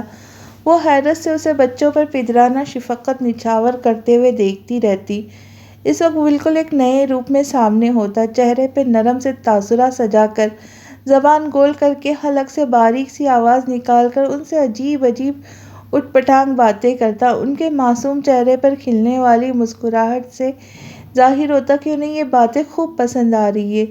سچ تو یہ تھا اس کی باتیں اور اسے ان دونوں کے ساتھ وقت گزارتا دیکھ مریم کو بھی بہت اچھا لگتا تھا۔ آج بھی ایک معمول کا دن تھا، دوپہر کے 12 بج رہے تھے۔ ارسل آفس گیا ہوا تھا اور عبیرہ یونیورسٹی۔ صبح ہی مریم نے شیلا صاحبہ کی مدد سے دونوں بچوں کو باری باری نہلا دیا تھا۔ اس وقت وہ دونوں خوب مزے سے گہری پرسکون نیند سو رہے تھے۔ وہ شیلا صاحبہ کے ساتھ معمول کے گھر کے کاموں میں مصروف تھی جب برابر والی شکیلہ آنٹی چلی آئی۔ وہ لاؤنج میں شیلا صاحبہ کے ساتھ باتوں میں مصروف تھی جب مریم کے لبوں پر دھیمی سی مسکراہٹ لے ٹرے میں چائے چند لوازمات سجائے وہاں آئی۔ انہیں سلام کر کے چائے کا کپ پکڑاتی وہیں صوفے پہ ٹک گئی۔ جواباً وہ بھی ڈھیروں دعائیں دینے لگی۔ ارسل ان کے سامنے پلا بڑا جوان ہوا تھا اور اسے اپنی اولاد کی طرح ہی چاہتی تھی۔ اس کے حوالے سے انہیں مریم بھی بہت عزیز تھی۔ اب اس کی اولاد پر بھی خوب جان چھڑکتی۔ جیتی رہو بیٹا، دودھو نہاؤ پوتو پھلو، ماشاء اللہ خوش نصیب ہے ہمارا ارسل، جو اتنی اچھی بیوی، ایسے پیارے پیارے سے بچے ملے ہیں۔ وہ اسے دعا دیتے ہوئے محبت سے بولی۔ بے شک، شیلا صاحبہ نے فوراً ان کی تائید کی۔ شیلا تم تو صبح شام شکرانے کی نفل پڑھا کرو۔ اس بدذات نینا سے ارسل کی جان چھوٹی۔ وہ ناگواری سے بولی۔ اللہ کا بہت شکر ہے، شیلا صاحبہ نے کہا۔ ویسے اس دن کے بعد وہ دوبارہ تو نہیں آئی؟ ارسل نے بھی خوب بے عزت کر کے بازو سے پکڑ کر باہر نکالا تھا اسے۔ وہ مزید بولی تو شیلا صاحبہ حیرت سے انہیں دیکھنے لگی۔ مریم بھی چونک کر انہیں دیکھنے لگی۔ کب، کس دن، یہ کب ہوا؟ شیلا صاحبہ نے الجھ کر ان سے پوچھا۔ ارے اسی دن جب تم فوتگی میں حیدرآباد گئی ہوئی تھی، کیا تمہیں ارسل نے نہیں بتایا؟ انہوں نے کہتے ساتھ ہی سوال بھی کر ڈالا۔ شیلا صاحبہ نے نفی میں گردن ہلائی۔ اچھا، اسی دن شام کو تو وہ آدم کی تھی، خوب رو رو کر گڑ گڑا کر ارسل سے گھر کے اندر آنے کی اجازت مانگ رہی تھی۔ نہ جانے کب سے بھوکی ہوں، جان کا خطرہ ہے، اور بھی نہ جانے کیا کیا کہانیاں سنا رہی تھی ارسل کو۔ لیکن ارسل تو اس کی کوئی بات بھی سننے پہ آمادہ نہ تھا۔ جب اس نے کسی طرح اپنی دال گلتے نہ دیکھی تو بھئی وہ شاطر لڑکی اس کے پیروں میں گر گئی۔ اللہ، رسول اللہ صلی اللہ علیہ وسلم کے اقبال بھائی کے واسطے دینے لگی۔ پھر بڑی مشکل سے ذرا سی دیر کے لیے ارسل نے اسے گھر کے اندر بلایا، لیکن اس نے ضرور اپنی اوقات دکھائی ہوں گی، جبھی تھوڑی دیر بعد ارسل نے اسے دھکے مار کر گھر سے نکال دیا۔ آپ کو یہ سب کیسے پتہ چلا آنٹی؟ وہ خاموش ہوئی تو دھواں ہوتے چہرے کے ساتھ مریم نے لبوں پہ زبان پھیر کر انہیں تر کرتے ہوئے کہا۔ ارے بیٹا، میں نے تو اپنی آنکھوں سے تماشا دیکھا تھا۔ جس وقت وہ آئی تھی میں اپنی چھت پر ہی تھی، اتنی زور زور سے دروازہ دھڑدھڑایا، گھنٹی بجائی اس نے کہ میں اسی طرف متوجہ ہو گئی، اور پھر گیٹ کے پاس ہی تو یہ سب ہو رہا تھا۔ انہوں نے تفصیل بتائی تو عجیب سے احساسات سے دوچار ہوئی، سر جھکا کر لب چبانے لگی۔ ارسل نے کتنی بار اسے وضاحت دینے کی، یقین دلانے کی کوشش کی تھی، لیکن اس کی بات ہی نہیں سنی، بلکہ آگے سے کتنی فضول باتیں اور الزام تراشیاں کرتی رہی تھی اس پر۔ اب حقیقت سامنے آئی تو حد درجہ ندامت محسوس کر رہی تھی۔ کیا ہوا شیلا، تم کس سوچ میں گم ہو گئی؟ چند منٹ بعد شکیلہ آنٹی نے اس وقت سے خاموش بیٹھی شیلا صاحبہ کو مخاطب کیا تو مریم بھی اپنے سوچوں سے باہر آتی ان کی جانب متوجہ ہوئی۔ کچھ نہیں، بس سوچ رہی تھی ارسل کو اسے دھکے مار کر گھر سے باہر نہیں نکالنا چاہیے تھا۔ جوان جہاں لڑکی جانے کہاں ٹھوکریں کھا رہی ہوں گی، پھر اس کی حالت جو تم بتا رہی ہو خدا جانے کتنی پریشان ہوگی۔ جو ارسل کے پیروں میں پڑ گئی۔ وہ گہری سانس خارج کرتی ایک نظر مریم کو دیکھ کر دھیمے سے لہجے میں بولی تو ان کے چہرے سے فکرمندی آیا تھی۔ یہ تم کیا کہہ رہی ہو شیلا؟ اتنا سب کچھ ہونے کے بعد، اس لڑکی کی اصلیت جاننے کے بعد بھی تم اس لڑکی کی طرفداری کر رہی ہو؟ شکیلہ آنٹی اچنبھے سے بولی۔ بات طرفداری کرنے کی نہیں ہے شکیلہ، ماضی میں ارسل سے اس کا جو رشتہ رہ چکا ہے، اس وجہ سے میں اسے اپنے گھر میں رکھ کر اپنے بیٹے کا ہنستا بستا گھر خراب نہیں کر سکتی، لیکن یوں اسے در کی ٹھوکریں کھانے کے لیے بھی تو نہیں چھوڑ سکتے۔ آخر اپنا خون ہے، روز قیامت میں افضل بھائی اور ریشمہ کو کیا منہ دکھاؤں گی؟ انہوں نے کہا تو مریم نے بے ساختہ نظریں چرائی۔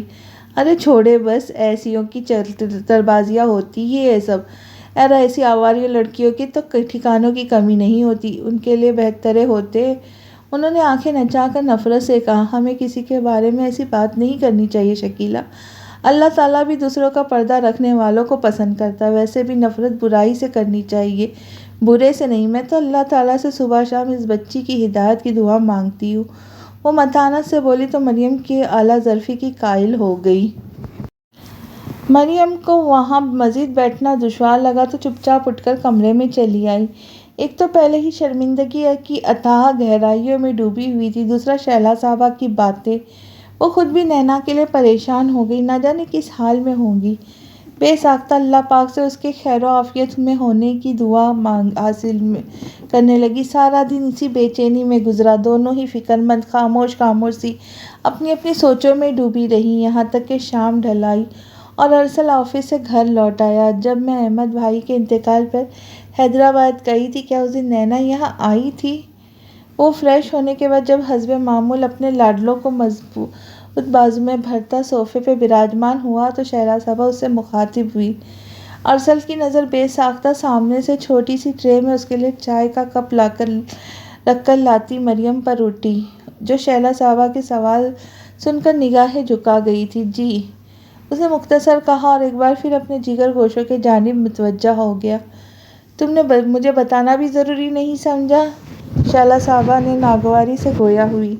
یہ ایسی کوئی خاص بات نہیں تھی امی جو آپ کے علم میں لائی جائے، اس نے سنجیدگی سے کہتے ہوئے ایک سخت نظر سر جھکا کر معصوم سی بیٹھی اپنی بیوی پر ڈالی، جو شیلا صاحبہ سے آج نہ جانے اس کی کیا کیا شکایتیں لگا کر بیٹھی تھی۔ وہ تمہارے پیروں میں گر گئی، تم نے دھکے مار کر اسے گھر سے باہر نکال دیا، سارے محلے نے یہ تماشا دیکھا اور ابھی تم کہہ رہے ہو کوئی بڑی بات نہیں؟ وہ ذرا تیز لہجے میں بولا تو ارسل چونکا، چہرے کے عضلات بھی نرم پڑے۔ وہ سب جو وہ بتا رہی تھی اسے تو مریم بھی نابلد تھی، یقیناً ان کا سورس آف انفارمیشن کچھ اور تھا۔ آپ کو کس نے بتایا؟ اس نے اپنی انگشت شہادت سے عمر کے پیٹ میں ہلکی سی گدگدی کرتے ہوئے پوچھا۔ آج شکیلہ آئی تھی، وہی بتا کے گئی ہے، انہوں نے کہا تو وہ گردن ہلا گیا، ساتھ ہی ایک اچٹی سی نظر اپنی بیوی پہ ڈالی جس کی غلط فہمی یقیناً اب دور ہو چکی تھی۔ کچھ بھی تھا ارسل، تمہیں اسے یوں گھر سے نکالنا نہیں چاہیے تھا، نہ جانے وہ کہاں کس حال میں ہوگی، ہمارے علاوہ اس بھری دنیا میں اس کا کوئی ہے بھی تو نہیں۔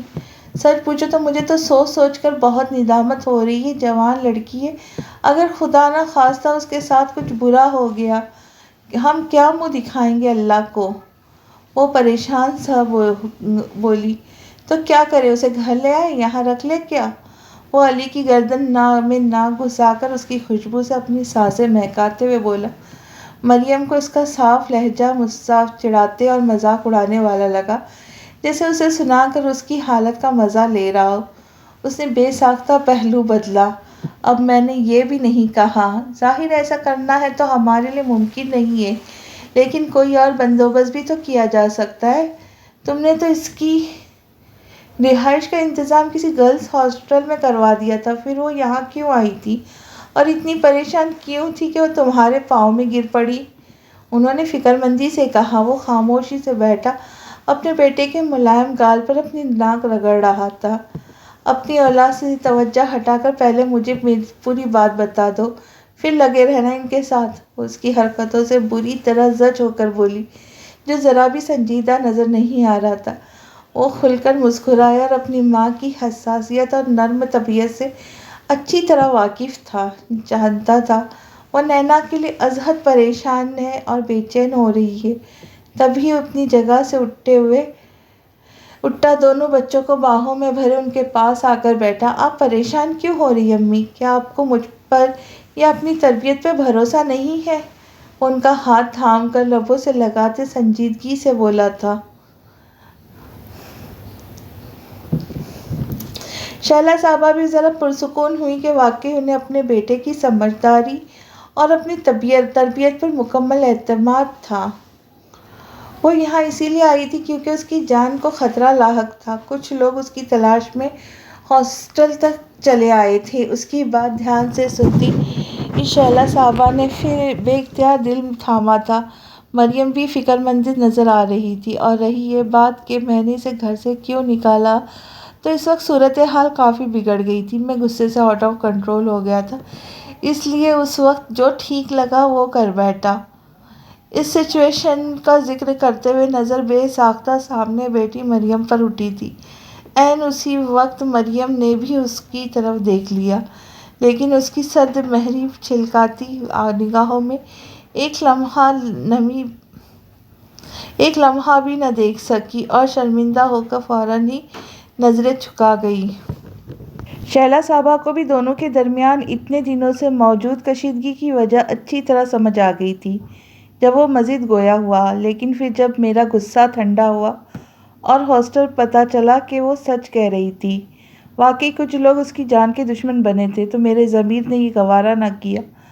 میں ایک لڑکی کو جو بالکل بے سہارا ہے، اسے انسانی شکل میں موجود بھیڑیوں سے بھرے اس معاشرے میں کسی کا بھی شکار بننے کے لیے تنہا چھوڑ دوں، چاہے کوئی مجھ پر جتنے بھی الزام لگائے، مجھے دھوکے باز، فریبی کہے۔ یہ جملہ کہتے ہوئے ایک کاٹدار نظر شرمندہ نظر آتی مریم پر ڈالی، جس کا پہلے سے جھکا ہوا سر کچھ اور جھک گیا تھا، لیکن میں کسی کے طعنوں کے ڈر سے اس کو تنہا بے یار و مددگار نہیں چھوڑ سکتا تھا۔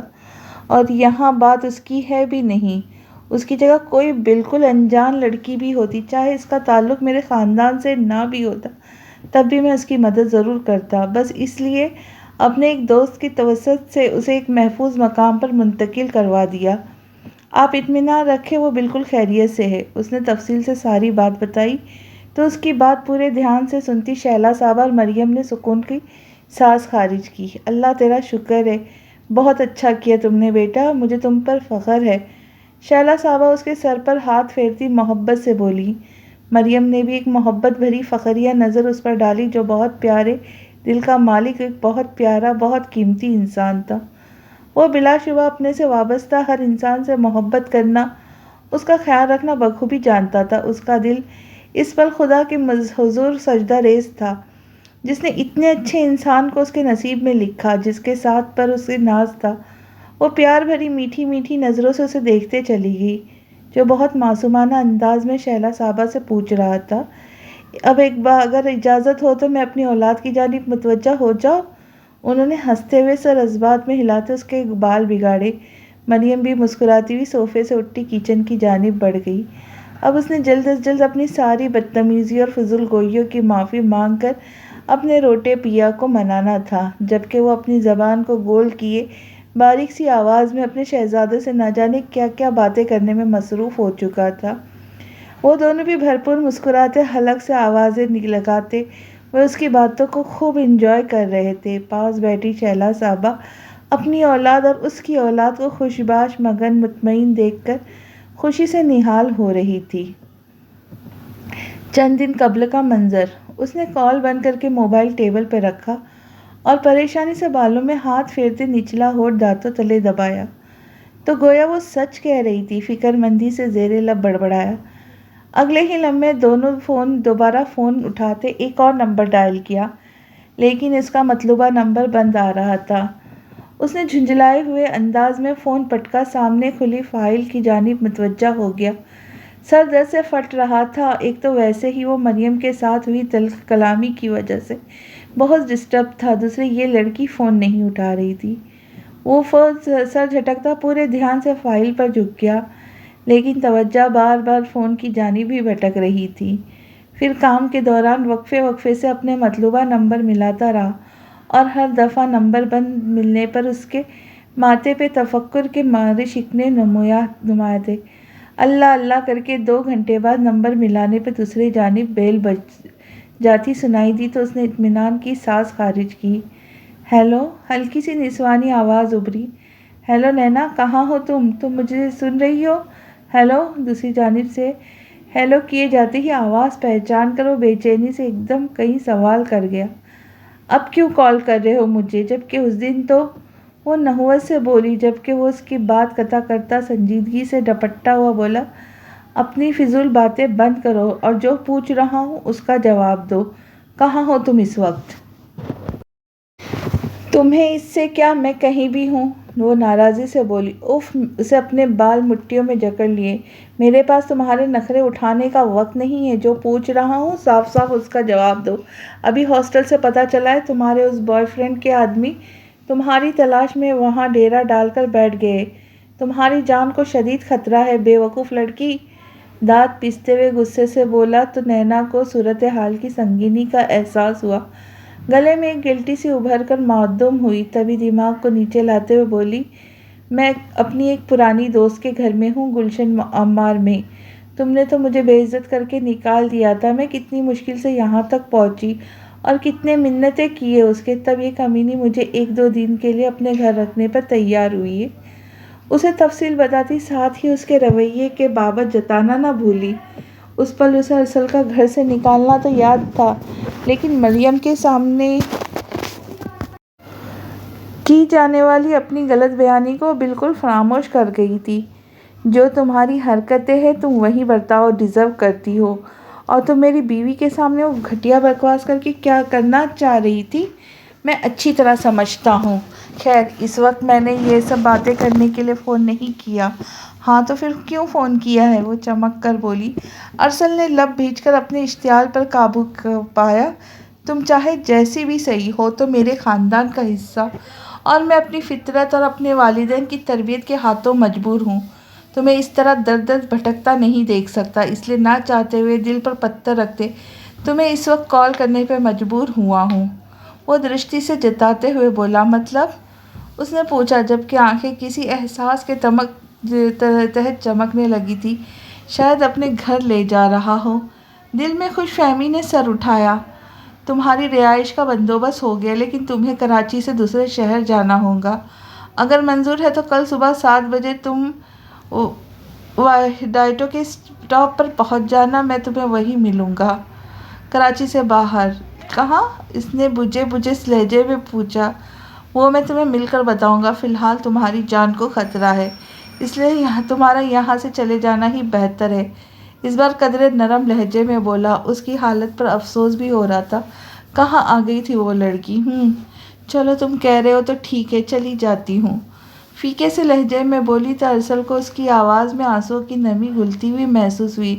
گڈ ڈیسیژن، اس نے سراہا اور ساتھ ہی مزید گویا ہوا، اچھا اب غور سے میری بات سنو، تم اس بات کا ذکر کسی سے بھی نہیں کرو گی، اپنی اس سہیلی سے بھی نہیں۔ کل خود کو اچھی طرح کور کر کے گھر سے باہر نکلنا اور اپنے موبائل سے سم نکال کر ابھی فوراً توڑ کر پھینک دو۔ میں کل صبح تمہارے لیے نئی سم لے آؤں گا، اور خدا کے واسطے وہ نمبر ہر کسی کو مت بانٹتی پھرنا۔ آخر میں اس کا لہجہ نہ چاہتے ہوئے بھی طنز ہو گیا تھا۔ میں نے کب بانٹا اپنا نمبر؟ وہ تو لڑکے میری خوبصورتی دیکھ کر خود ہی میرے پیچھے کھینچے چلے آتے ہیں، وہ فوراً ہی برا مان کر بولی۔ فار گاڈ سیک، اتنا کچھ ہو گیا تمہارے ساتھ، اب تو سدھر جاؤ، توبہ کر لو، اللہ سے معافی مانگو۔ اپنی نفسانی خواہشات کے پیچھے بھاگتی بھاگتی کہاں آ گئی ہو تم؟ لیکن افسوس تمہیں ابھی بھی احساس نہیں ہے۔ اسے احساس ہوا، تبھی اسے سمجھانا چاہا۔ تم نے میری طرح غربت میں سسک سسک کر بچپن سے لے کر جوانی تک ساری زندگی گزاری ہوتی تو میں تم سے پوچھتی۔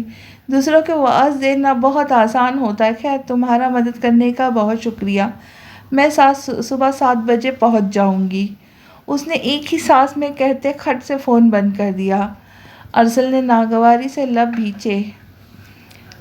کچھ لوگوں کے دلوں پر قفل لگ جاتے ہیں ایسے کہ پھر ان کو کھرے کھوٹے اندھیرے اجالے صحیح غلط کی پہچان ہی نہیں رہتی، اور بلا شبہ نینا کا شمار بھی ایسے ہی لوگوں میں ہوتا تھا۔ اب بس وہ اللہ تعالیٰ سے اسے سدھر جانے کی دعا ہی کر سکتا تھا۔ اس نے سر جھٹکا موبائل پر اپنے یونیورسٹی کے زمانے کے ایک بہت اچھے دوست کا نمبر ملانے لگا، جس کی بہن رحیم یار خان میں بے سہارا خواتین کے لیے ایک NGO چلاتی تھی۔ آج وہ رحیم یار خان میں بے سہارا خواتین کے لیے قائم اس مرکز میں امدادی چیک تقسیم کرنے آیا تھا۔ جب واپسی پر اپنی لینڈ کروز میں بیٹھے، اس کی نظر اتفاقاً سامنے باغیچے میں موجود بینچ پر بیٹھی ہوئی 2 لڑکیوں میں سے ایک پر جم کر رہ گئی۔ وہ جب نہ جانے کب تک اس لڑکی پر نظریں جمائے کھڑا رہتا، جب وہاں کے انچارج کا گلا کھنکانے سے ہوش میں آیا۔ یہ سامنے نیلے لباس میں نگاہیں موڑ کر انچارج سے بے ساختہ پوچھ بیٹھا۔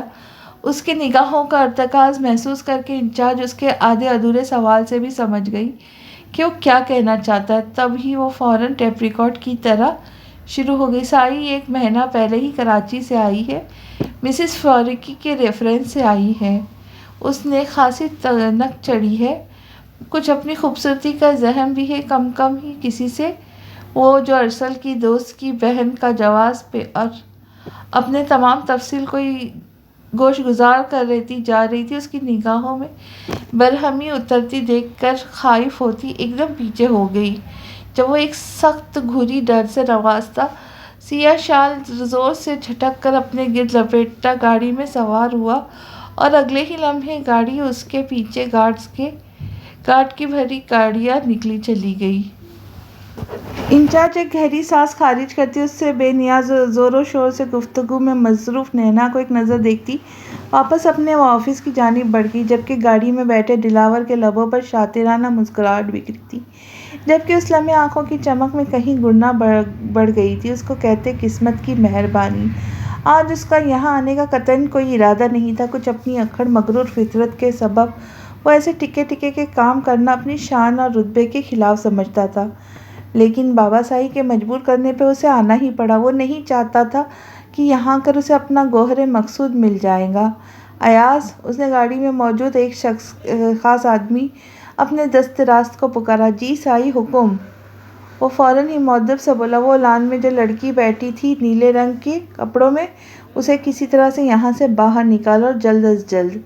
وہ گاڑی سے نظر آتی صاف سیدھی سڑک پر نظریں جمائے مونچھوں کو تاؤ دیتا سفاکی سے بولتا دانستہ جملہ ادھورا چھوڑ گیا۔ جو حکم سائی، ہو جائے گا۔ وہ تابعداری سے بولا۔ بس یہ کام پورے دھیان سے اور جلدی ہو جانا چاہیے، اب میں مزید صبر نہیں کر سکتا۔ وہ حکم دیتے ہوئے بغیر اس کا جواب سنے آنکھیں بند کرتے مطمئن سا سیٹ کے پشت سے ٹیک لگا گیا۔ جانتا تھا اب اس کے حکم کی بجا آوری ہی جلد از جلد ہو جائے گی۔ اس لڑکی کے ہاتھوں اٹھائی ہیرسمنٹ وہ ابھی تک بھولا تو نہیں تھا۔ اس کی ویڈیو وائرل ہونے کے بعد سے کیسے 2 ٹکے کے لوگوں نے اس پر انگلی اٹھائی تھی۔ اس کے ماضی کو کھنگالا گیا تھا، اس کی ایک لڑکی کے استعمال کر کے چھوڑ دیے پر ٹی وی چینلز پر ٹاک شوز کیے گئے تھے۔ حقوق نسواں کی تنظیموں نے اس کے خلاف نعرہ بازی کی تھی، جلوس نکالے تھے۔ اس لڑکی کی وجہ سے اس کی خاندان کی کمائی برسوں کی عزت کا جنازہ نکل گیا تھا، اس کے باپ دادا کا نام خراب ہوا تھا۔ اس سب میں گھر والوں کی شدید ناراضگی کا سامنا کرنے کے علاوہ اس کی 40 مربوں کی مالک پڑھی لکھی خاندانی ناک چڑھی بیوی اسے چھوڑ کر سسرال جا بیٹھی تھی۔ اس کے سالوں کا اسے آنکھیں دکھانا، ساس سسر کی چڑھتی تیوریاں، کیا کیا نہ بھگتا تھا اس نے۔ بات اگر صرف اس تک محدود ہوتی تو شاید اسے اپنی پرواہ بھی نہیں ہوتی، لیکن یہاں معاملہ اس کی بہن کی سسرال کا بھی تھا۔ اس کا اور اپنی بہن وٹا سٹا ہوا تھا۔ یہاں کی بیشتر شادیاں سیاسی خاندان کی طرح مفادات کی خاطر کی سیاسی شادیاں تھیں۔ کتنی دوڑ دھوپ کر کے اس سب سے جان چھڑائی تھی اس نے۔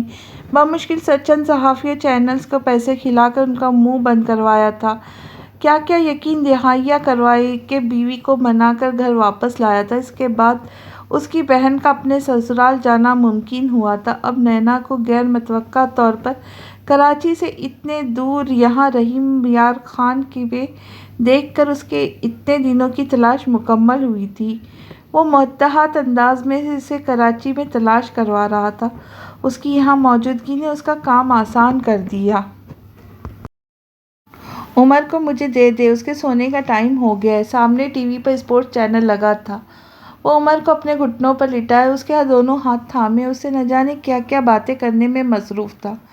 مریم جو ابھی علی کو سلا کر آئی تھی، اس کے پاس آ کر ہلکی سی آواز میں بولی، لیکن وہ انسنا کی اپنے مشغلے میں مصروف رہا۔ مجھے سلانا ہے، اسے دے دے اب۔ اپنے ہاتھوں کی انگلیاں مروڑتی اسے مرتبہ قدرے اونچی آواز میں بولی، لیکن جواب ہنوز ندارت۔ وہ تو کان لپیٹ کر ایسے بیٹھا تھا جیسے بہرا ہو۔ اس کی خود کی نظر انداز کرنے اور حد درجہ بیگانہ انداز پر مریم کو غصہ آ گیا۔ آج نینا والے واقعے کی حقیقت سے آگاہ ہوئے اسے 2 ہفتے سے بھی زائد دن ہو چکے تھے۔ اس دوران مریم اس سے کتنی ہی مرتبہ بات کرنے کی کوشش کر چکی تھی۔ ایک مرتبہ اپنی غلطی کی معافی بھی مانگ لی تھی، لیکن وہ کٹور دل ابھی تک وہی ناراضگی دبے کانگی بھرا سرد رویہ اپنائے ہوا تھا۔ اس کی بے نیازی اکھڑ دیکھ کر آج مریم کو اپنے صبر پہ ضبط کی حد تمام ہوتی محسوس ہوئی۔ جب اس آنکھوں میں تیزی سے نمی اکٹھی ہونے لگی، حلق میں آنسو کا گولا اٹک لگا۔ آپ سن نہیں رہے، میں آپ سے کہہ رہی ہوں۔ وہ اپنا ضبط کھو کر غصے سے بولی، کچھ نہیں سننا مجھے، تمہیں سمجھ نہیں آ رہی؟ اور تم کچھ کہہ ہی کیوں رہی ہو؟ خاموش رہو اب بھی، بلکہ خاموش کیوں رہوں گی؟ اول فول بولو، الٹے سیدھے الزام لگاؤ مجھ پر، جیسے اس دن لگا رہی تھی۔ وہ اس سے بھی زیادہ اونچی آواز میں آنکھ نکال کر دہاڑا، ایک دم پھٹ پڑا۔ مریم خفیف سی ہو گئی، کتنی دفعہ بتا تو چکی ہوں آپ کو، غلطی ہو گئی مجھ سے، مجھے آپ کی بات سننی چاہیے تھی، مگر آپ بھی تو میری پوزیشن سمجھے، اگر کوئی میری جگہ ہوتا وہ بھی وہی سمجھتا۔ ڈبڈبائی آنکھوں سمیت روحان سے لہجے میں اس کی بازو پہ ہاتھ رکھ کر نرمی سے بولی، جب وہ ایک جھٹکے سے اپنا بازو چھڑا گیا۔ میں نے کتنی مرتبہ تمہیں حقیقت بتانے کی کوشش کی، لیکن تم نے تو مجھے گھٹیا، نیچ، دھوکے باز انسان ثابت کر کے مجھ سے رشتہ تک ختم کرنے کا فیصلہ کر چکی تھی۔ وہ اپنی سرخ سرخ آنکھیں نکال کر گھبرایا تو مریم کو اپنے ادا کیے گئے الفاظ یاد آ کر کے شرمندگی سی ہونے لگی۔ تم نے سمجھ کیا رکھا ہے مجھے؟ جب دل چاہے دھتکا دی، جب دل چاہے نرمی سے بات کرنے لگوں گی، اور میں سب کچھ بھلا کر تمہارے پیچھے دم ہلاتا پھرنے لگوں گا۔ اس کے سخت غصیلے انداز پر مریم کی آنکھوں سے بے تحاشا آنسو ٹوٹ کر بہے تھے۔ پلیز، میں مانتی ہوں میری غلطی ہے، بس کر دینا، مجھ سے آپ کی ناراضگی نہیں سہی جا رہی۔ اس کا ہاتھ تھام کر بے تحاشا آنسو بہاتے ہوئے، سرخ ناک، سرخ چہرہ آنسوؤں سے لبریز، بڑی بڑی بھوری آنکھیں، ارسل کا دل پسیجا۔ اس سے پہلے کہ وہ کچھ کہتا، اس کا فون رنگ ہونے لگا۔ وہ نگاہیں موڑ کر فون کی طرف متوجہ ہوا۔ رات کے اس وقت فون پر جگمگاتا نمبر دیکھ کر بے ساختہ اس کی بھویں اکٹھی ہوئی تھی۔ ہیلو، ارسل اقبال عباسی اسپیکنگ۔ وہ کال اوکے کرتا اپنی گمبھیر آواز میں پوری سنجیدگی سے مخاطب ہوا۔ واٹ؟ چند لمحے دوسرے طرف کی بات سن کر وہ جھٹکا کھا کر کھڑا ہوا اور عمر کو پاس کھڑی مریم کو پکڑایا۔ Are you sure? اس نے پوچھا تو چہرے سے بھرپور سنجیدگی جھلک رہی تھی۔ اوہ، انا للہ و انا الیہ راجعون۔ وہ دھیمے سے بولا تو مریم نے چونک کر اسے دیکھا، جس کی آنکھیں ضبط سے لال ہو رہی تھیں۔ الہی خیر! مریم نے دہل کر سینے پہ ہاتھ رکھا اور اس کی طرف دیکھا جو کہہ رہا تھا، نہیں، آپ کا شکریہ، تدفین میں کراچی میں کرواؤں گا، آپ باڈی کو سرد خانے میں رکھوائیں، میں جلد از جلد رحیم یار خان پہنچتا ہوں۔ اس کی بات بغور سنتی مریم کا دل کسی انہونی کے خیال سے بری طرح ڈوبا۔ کیا ہوا؟ سب خیریت تو ہے؟ وہ کال بند کر کے فارغ ہوا تو اپنے کندھے سے لگے عمر کو تھپکتے ہوئے مریم نے ارسل سے استفسار کیا، جو شیلا صاحبہ کے کمرے کی طرف جا رہا تھا۔ نینا کا مرڈر ہو گیا ہے۔ اپنی لہو چھلکاتی آنکھوں سے ذرا سی گردن موڑ کر اسے دیکھتے ہوئے بولا اور آگے بڑھ گیا۔ کیا؟ نینا کا مرڈر؟ وہ حیرت سے گنگ ہوتی بے یقینی سے دوہرائی اور صوفے پر ڈھہ گئی۔ آج نینا کا انتقال ہوئے 3 دن ہو چکے تھے۔ اس جوان ناگہانی موت پر ہر آنکھ اشک بار تھی۔ پورے گھر پر سوگواری طاری تھی۔ لاکھ اختلافات کے باوجود اس کے بہیمانہ قتل پر سب کے ہی دل خون کے آنسو رو رہے تھے۔ سب اس کے ایثار ثواب اور مغفرت کے لیے دعا گو تھے۔ ارسل نے اس کی آخری رسومات اس کے اپنے گھر سے ہی ادا کروانی تھی اور پھر اسے افضل چاچا اور ریشما چچی کے پہلو میں ہی سپرد خاک کر دیا گیا۔ اس موقع پر آس پڑوس والے چامگویا کرتے رہے۔ کچھ جملے شہلا صاحبہ اور ارسل کے کانوں میں بھی پڑے لیکن انہوں نے نظر انداز کر دیا۔ پولیس کی ابتدائی تفتیش کے مطابق بظاہر یہ واقعہ بھی ایک عام سا لوٹ مار کا واقعہ تھا جیسے آئے دن ہوتے رہتے ہیں۔ چند موٹر سائیکل سوار سڑک پر چلتی لڑکیوں سے لوٹ مار کرنے آئے اور ان کے مزاحمت کرنے پہ پرس چھین کر گولی مار کر فرار ہو گئے، لیکن ارسل اچھی طرح جانتا تھا اس قتل کے پیچھے کون ملوث تھا۔ لیکن قاتلوں نے انتہائی چالاکی سے چال چلی تھی کہ پیچھے کوئی ثبوت ہی نہیں چھوڑا تھا، اس لیے لاکھوں سینکڑوں مقدموں کی طرح اس قتل کا مقدمہ بھی نامعلوم افراد کے نام درج کرکے یہ فائل بھی فائلوں کے ڈھیر میں پھینک دی گئی تھی۔ بہت سے سارے دن گزرتے چلے گئے۔ جب انہیں یاسیت سے بھرے دنوں میں ارسل نے افضل چچا کے گھر میں بے سہارا خواتین کے لیے پناہ گاہ قائم کرنے کا فیصلہ کیا۔ شہلا صاحبہ اور مریم سمیت باقی سب نے بھی اس کے اس اقدام کو بہت سراہا۔ تابش نے اس قابل تحسین کام میں اسے اپنی ہر طرح سے مدد کی یقین دہانی کروائی۔ آج کل وہ انہی سب کاموں میں بری طرح مصروف تھا، اس لیے گھر پر بھی کم کم ہی ٹکتا تھا۔ سامنا ہونے پر مریم سے سرسری سی بات چیت یا کبھی بچوں سے متعلق گفتگو ہو جاتی تھی۔ عمر اور علی 3 ماہ کے ہو چکے تھے۔ ان کے پیدائش کے بعد سے مریم نے ایک بار بھی میکے کا چکر نہیں لگایا۔ نینا کے انتقال کی وجہ سے وہ چلہ نہا کر بھی میکے نہیں جا پائی تھی، اس لیے اب وہ شہلا صاحبہ کی اجازت سے چند دن رہنے کے لیے میکے چلی آئی تھی۔ اسے میکے چھوڑنے ارسل ہی آیا تھا۔ اس نے اس کے میکے جانے پر کوئی اعتراض تو نہیں کیا، لیکن جس طرح وہ دیوریا چڑھا کر لب بھیجے سارا وقت خاموشی سے کار ڈرائیو کرتا، مریم کو اس کے خراب موڈ کا بہت اچھی طرح سے اندازہ ہو رہا تھا۔ اور پھر مریم کے اندازے کی تصدیق اس وقت ہوئی جب وہ اس کا بڑا سا بیگ گھر کے اندر رکھنا اپنے دونوں جگر گوشوں کو پوری شدت سے چوم کر سب کے بے حد اصرار کے باوجود ضروری کام کا بہانہ کر کے 2 منٹ میں مریم کو ایک نظر بھی دیکھے بغیر وہاں سے رخصت ہو گیا۔ اف صاحب بہادر کی اکڑ! ناک سے لکیر کھینچ کر ہی مانگ لیں گی۔ اب میکے آ کر تو میں نے اپنے گناہوں میں ایک گناہ کا مزید اضافہ کر لیا۔ وہ اچھی طرح جانتی تھی ارسل کو اس کے میکے میں قیام کرنا بہت سخت ناپسند ہے۔ تبھی اس کے جانے کے بعد اس نے گہری سانس خارج کرتے ہوئے سوچا، پھر سر جھٹک کر کچھ بات کرتی الوینا کی جانب متوجہ ہو گئی۔ اس کے میکے آئے 8 دن ہو چکے تھے۔ مریم اور بچوں کے آنے سے حمیرہ صاحبہ کے گھر میں خوب رونق ہو گئی۔ ہر دوسرے دن حفصہ بھی بچوں سمیت آ جاتی۔ شہلا صاحبہ اور عبیرہ بھی آتی جاتی رہتی تھی کہ اب عمر اور علی کے بغیر ان کا گھر میں دل ہی نہیں لگتا تھا، لیکن اتنے دنوں میں ایک مرتبہ بھی اگر کسی نے پلٹ کر اسے نہیں پوچھا تھا وہ وہی ظالم کٹور بددماغ اکڑو شخص تھا۔ آنا تو دور کی بات، اس نے تو ایک بار کال کر کے بھی اس کی اور بچوں کی خیر خیریت نہیں پوچھی تھی۔ اس کی اس لا تعلقی پر مریم کڑ کر رہ جاتی۔ کبھی کبھی تو اس کے سنگ دل بے مہر کا بیگانہ انداز اتنی بری طرح چبھتا کہ آنکھوں کے سر زمین گیلی ہو جاتی۔ غلطی میری ہی ہے جو ایسے سخت پتھر دل شخص سے نہ صرف دل لگا بیٹھی بلکہ جانے کیا کیا امیدیں بھی وابستہ کر لی، جبکہ انہوں نے تو اپنی اولاد تک کی پرواہ نہیں ہے۔ میں تو کسی کھاتے میں ہوں ہی نہیں۔ اس نے سو سو کرتے زودرنجی کے انتہا پر جاتے ہوئے سوچا، لیکن بس اب بہت اکڑ دکھا لی۔ اگر کہیں دکھائی انہوں نے اور بہت سہ لیا میں نے۔ اب میں بھی اس وقت تک گھر واپس نہیں جاؤں گی جب تک وہ مجھے خود لینے نہیں آئیں گے۔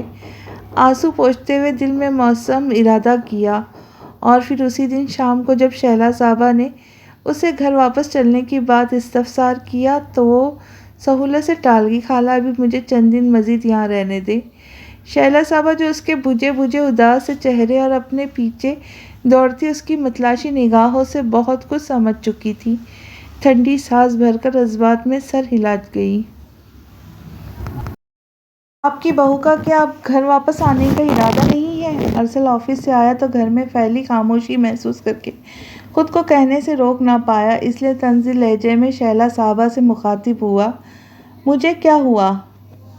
تمہاری بیوی ہے، تمہیں معلوم ہوں گے اس کے ارادے۔ انہوں نے ایک نظر بیٹے کے تپے تپے چہرے کو دیکھ کر لاپرواہی سے کہا، مجھے حسرت ہی رہیں گی امی کہ آپ اپنی بہو کے مقابلے میں کبھی میری حمایت کر لے۔ وہ افسوس سے انہیں دیکھتے ہوئے بھرپور سنجیدگی سے بولا تو انہیں ہنسی آ گئی۔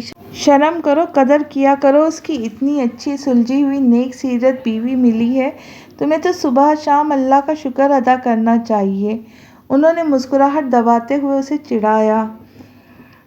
ہاں، اور وہ نہ شکر کرے نہ ہی میری قدر کرے، کیونکہ میں تو بدمعاش ہوں، دنیا زمانے کی برائیاں ہیں نا مجھ میں۔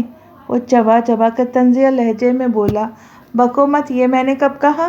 انہوں نے خشمگین نظروں سے اسے گھورتے ہوئے کہا۔ تو کچھ اسے بھی سمجھا لیا کرے نا، اس نے گلے سے ٹائی نکالتے ہوئے خفگی سے کہا۔ دیکھو بیٹا، تم میرے اکلوتے بیٹے ہو، بہت پیارے ہو مجھے، میں چاہتی ہوں تم خوش رہو۔ چندا، شادی عمر بھر کا رشتہ ہوتا ہے، یہ رشتہ صبر و تحمل اور برداشت کا متقاضی ہوئے، چھوٹی چھوٹی باتوں کو درگزر کر کے ہی اس رشتے کو پوری خوبصورتی کے ساتھ جیا جاتا ہے۔ مریم بہت اچھی اور بہت معصوم لڑکی ہے، میں یہ نہیں کہتی کہ وہ غلط نہیں ہوتی یا وہ کبھی غلطی نہیں کرتی ہوں گی، یقیناً کرتی ہوں گی کیونکہ وہ بھی انسان ہے، لیکن میری جان، یہ چھوٹی چھوٹی باتوں پر بیویوں کا روٹھ جانا، بے جا ضد لگانا، اکڑ دکھانا، یہ تو ان کا نخرہ ہوتا ہے، وہ جو اپنے چاہنے والے مرد کو دکھاتی ہے، کیونکہ انہیں یقین ہوتا ہے وہ انہیں منا لے گا۔ اگر وہ بے جا ضد کر بیٹھیں گی تو تم اس کا مان سلامت رکھتے ہوئے اسے منا لو۔ انہوں نے اس کے سر پر ہاتھ پھیرتے ہوئے پیار سے سمجھایا۔ وہ خاموشی سے انہیں دیکھتا رہ گیا۔ وہ ایک جہاں دیدہ سمجھدار عورت تھی، انہیں خوب اچھی طرح دونوں کے مابین بلا وجہ کی سرد جنگ کا اندازہ تھا۔ وہ بہت دنوں سے ارسل سے اس موضوع پہ بات کرنا چاہتی تھی، لیکن ان دنوں اس کی حد سے زیادہ بڑھی ہوئی مصروفیت کی وجہ سے انہیں موقع ہی نہیں مل رہا تھا۔ آج موقع ملا تو انہوں نے بیٹے کی برین واشنگ کرنے کی بھرپور کوشش کی۔ وہ اپنے ڈیرے پر بیٹھا گلاس میں بھرا حرام مشروب گھونٹ گھونٹ اپنے حلق میں اتار رہا تھا جب دروازے پر ہلکی سی دستک دے کر اس کا خاص آدمی چلا آیا۔ آؤ ایاز، کیا خبر لائے ہو بابا؟ وہ ایک دم سیدھا ہو کر بیٹھا جیسے کب سے اس کا منتظر تھا۔ سائی، سب خیر ہے، کوئی فکر کی بات نہیں، وہ ہاتھ باندھ کر مؤدبانہ انداز میں بولا۔ تو پھر اس حرام ڈیش کا سابقہ خصم پولیس تھانوں کے چکر کیوں لگاتا پھر رہا تھا؟ اس نے برہم سے استفسار کیا۔ کچھ نہیں سائی، وہ تو ایسے ہی معمول کے تفتیشی کارروائی تھی، اب جب کہ ثابت ہو گیا کہ لڑکی لوٹ مار کے واقعے سے ماری گئی ہے تو وہ بھی چپ ہو کر کے بیٹھ گیا ہے۔ ایاز نے تفصیل اس کے گوشے گزار کی تو اس کے منہجوت کو تاؤ دیتے طمانت سے مسکراتے ہوئے ہنکار بھرا، اور ویسے بھی پولیس، عدالت، جج سب آپ کی جیب میں ہیں، آپ جیسے طاقتور لوگوں کو اس ملک میں کسی سے کیا خطرہ ہو سکتا ہے؟ ایاز نے شانے اچکاتے ہوئے کڑوی سچائی بیان کی۔ ہاں ہاں ہاں، یہ تم نے بالکل ٹھیک کہا، ایسے معمولی لوگ ہمارا کیا بگاڑ سکتے ہیں، جن کی حیثیت ہمارے آگے ایک چیونٹی جتنی بھی نہیں ہے، وہ مغرورانہ انداز میں قہقہہ لگا کر کہتے ہوئے ایک مرتبہ پھر حرام مشروب سے محفوظ ہونے لگا۔ اس لمحے وہ بالکل فراموش کر بیٹھا کہ ان دنیاوی عدالتوں کے علاوہ بھی ایک عدالت ہے جو سب سے بڑھ کر ہے، سپریم ہے، جہاں انسان کو اپنے ایک ایک عمل کو بالکل ٹھیک ٹھیک حساب دینا، بس آنکھیں بند ہونے اور سانس کے جوہری کے ٹوٹنے کی دیر ہے۔ لیکن افسوس وہ ان لوگوں میں سے تھا جن کے دلوں میں قفل لگا دیے تھے۔ نہیں جانتا تھا کہ میرے رب کی پکڑ شدید ہے۔ بہرحال نظر رکھنا اس پر، یہ پڑھے لکھے لوگ اکثر بڑے جذباتی بے وقوف ہوتے ہیں۔ کچھ لمحوں کے توقف کے بعد اس نے غلامانہ انداز میں ہاتھ باندھا سر جھکائے کھڑے ایاز کو ہدایت دی۔ سائی، آپ کا مطلب؟ اس نے معنی خیزی سے آنکھیں گھمائیں۔ اوہ، اب دلاور اتنا بھی ظالم نہیں، اس نے بڑا سا گھونٹ حلق سے اتارا، جب تک ہمارے راستے میں نہیں آتا اپنا وہ کیا کہتے ہیں، اس نے کان کھجاتے ہوئے ذہن پر زور دیا۔ ہاں، بے سہارا خواتین کے لیے شیلٹر ہوم چلاتا رہتا ہے۔ ہم سے کوئی خطرہ نہیں ہے، جس دن ہمارے راستے میں آئے گا مسل دیا جائے گا، اس نے مکروہ ہنسی ہنستے ہوئے کہا۔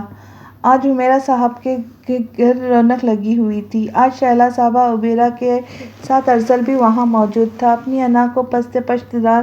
وہ آج مریم اور بچوں کو گھر واپس لے جانے کے لیے آیا تھا۔ تابیش الوینہ حمیرہ صاحبہ نے اس کی ایک نہ سنتے ہوئے ان سب کو کھانے پہ روک لیا۔ سب خوش گپیوں میں مصروف تھے۔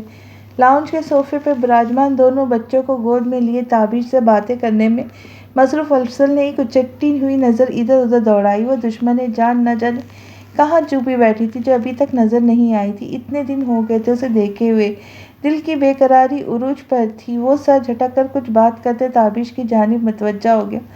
دوسری طرف جب سے الوینا مریم کو ارسل کے آنے کا بتا کر گئی تھی اس وقت سے اس کے دل کی حالت عجیب تھی۔ دل گویا خوشی سے جھوم اٹھا تھا۔ کہاں تو وہ ابھی چند منٹ قبل اداس و پسماندہ سی منہ سر پر لپیٹے اندھیرا کیے اپنے کمرے میں پڑی تھی کہ آج اسے میکے آئے 12 دن ہو چکے تھے۔ اب تو اپنا گھر، اپنا کمرہ اور خاص کر وہ ظالم بہت شدت سے یاد آ رہا تھا۔ بس نہیں چل رہا تھا اڑ کر اس کے پاس پہنچ جائے، لیکن برا ہو اس انا کی جو یوں خود سے جاتے ہیں۔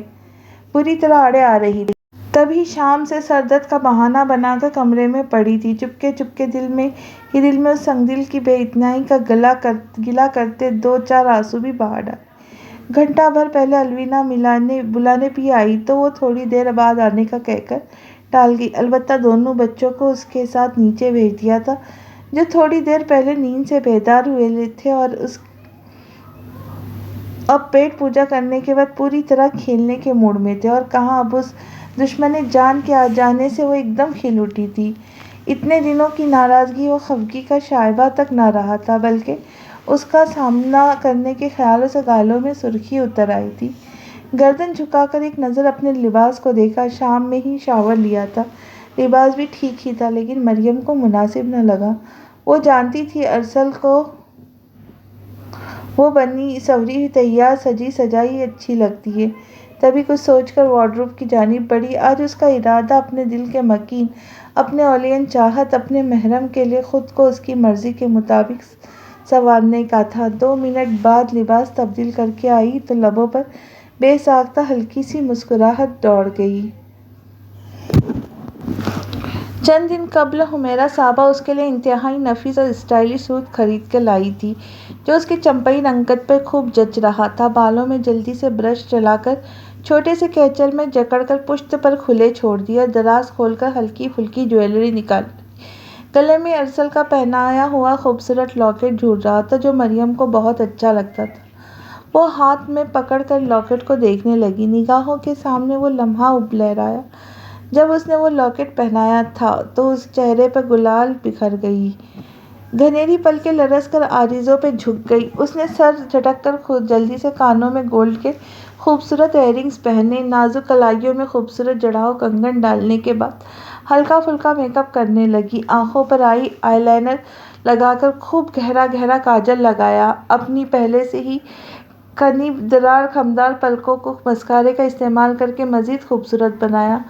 خوبصورت کٹاؤ والے لبوں پر میرون کلر کی لپسٹک لگا کر فارغ ہوئی جب ہی ہلکی دستک دے کر عبیرہ چلی گئی۔ واہ بھابھی، یو لک اسٹننگ! اس نے محبت سے گلے میں باہیں ڈالتے ہوئے سرا مریم شرما گئی۔ تم بھی بہت پیاری لگ رہی ہو گڑیا۔ تمہارے دونوں بھتیجے کہاں ہیں؟ اپنی نانی دادی کو زیادہ تنگ تو نہیں کر رہے؟ اس نے عبیرہ کا گال تھپ تھپایا اور ساتھ ہی اپنے دونوں سپوتوں کی بات دریافت کی۔ نہیں، دونوں شہزادے بالکل سیٹ ہیں، بلکہ اپنے بابا جان کی گود میں کافی خوش بیٹھے ہیں، عبیرہ نے کہا تو خود پر پرفیوم اسپرے کرتا اس کا ہاتھ ایک لمحے کے لیے ٹھٹکا تھا۔ چلو نیچے چلتے ہیں۔ چند لمحوں بعد خود کو کمپوز کرتے دوپٹہ شانوں پر برابر کرتے ہوئے بولی، جی چلیں، مجھے آپی نے آپ کو ہی لینے بھیجا تھا، عبیرہ نے کہا تو وہ کمرے کی لائٹ آف کر دی اس کے ساتھ باہر نکل آئی۔ ابھی چند منٹ پہلے ہی تابش ضروری فون کال سننے اٹھ کر باہر گیا تھا جب اپنے جگر گوشوں سے دنیا زمانے کی باتیں کرتے ارسل نے کسی احساس کے تحت ایک سرسری نگاہ سیڑھیوں کی طرف ڈالی اور ایک پل کو مبہوت رہ گیا جہاں سے وہ سرخ و سیاہ رنگ کے امتزاج کی دیدہ زیب اسٹائلش سے سوٹ میں عبیرہ کے ساتھ سہج سہج کر سیڑھیاں اتر کر نیچے آ رہی تھی۔ ارسل کی سرسری نگاہ گہری بے خود نگاہیں کب بدلی اسے خبر نہ ہوئی۔ ان مخمور بے خود نگاہوں کی تپش محسوس کر کے مریم نے چونک کر نظر اٹھائی۔ نگاہوں کا جاندار تصادم ہوا، دونوں کے دل اس پل ایک ہی تال پر دھڑک اٹھے۔ ارسل کو اپنی پسندیدہ سیاہ رنگ کے شلوار قمیض میں ملبوس دیکھ کر مریم کے دل نے بے ساختہ ایک بیٹ مس کی تھی۔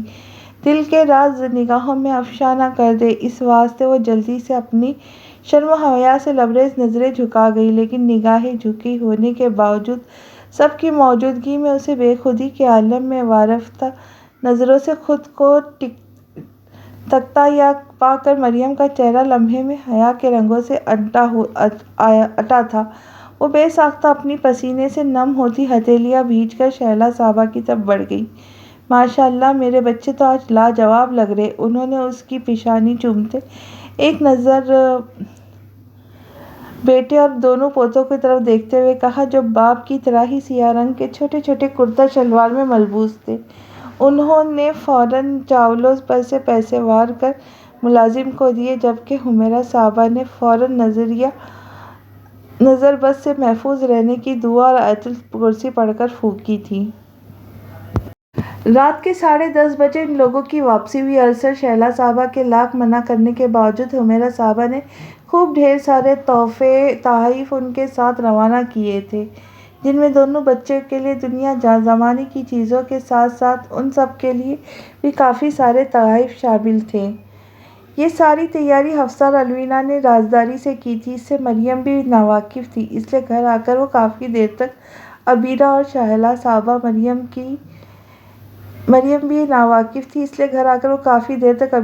صاحبہ کے ساتھ بیٹھی اشتیاق سے ایک ایک چیز دیکھنے لگی، جبکہ ارسل دونوں بیٹوں کو جو سو چکے تھے گود میں اٹھاتا فوراً ہی اپنی بیڈ روم میں چلا گیا تھا۔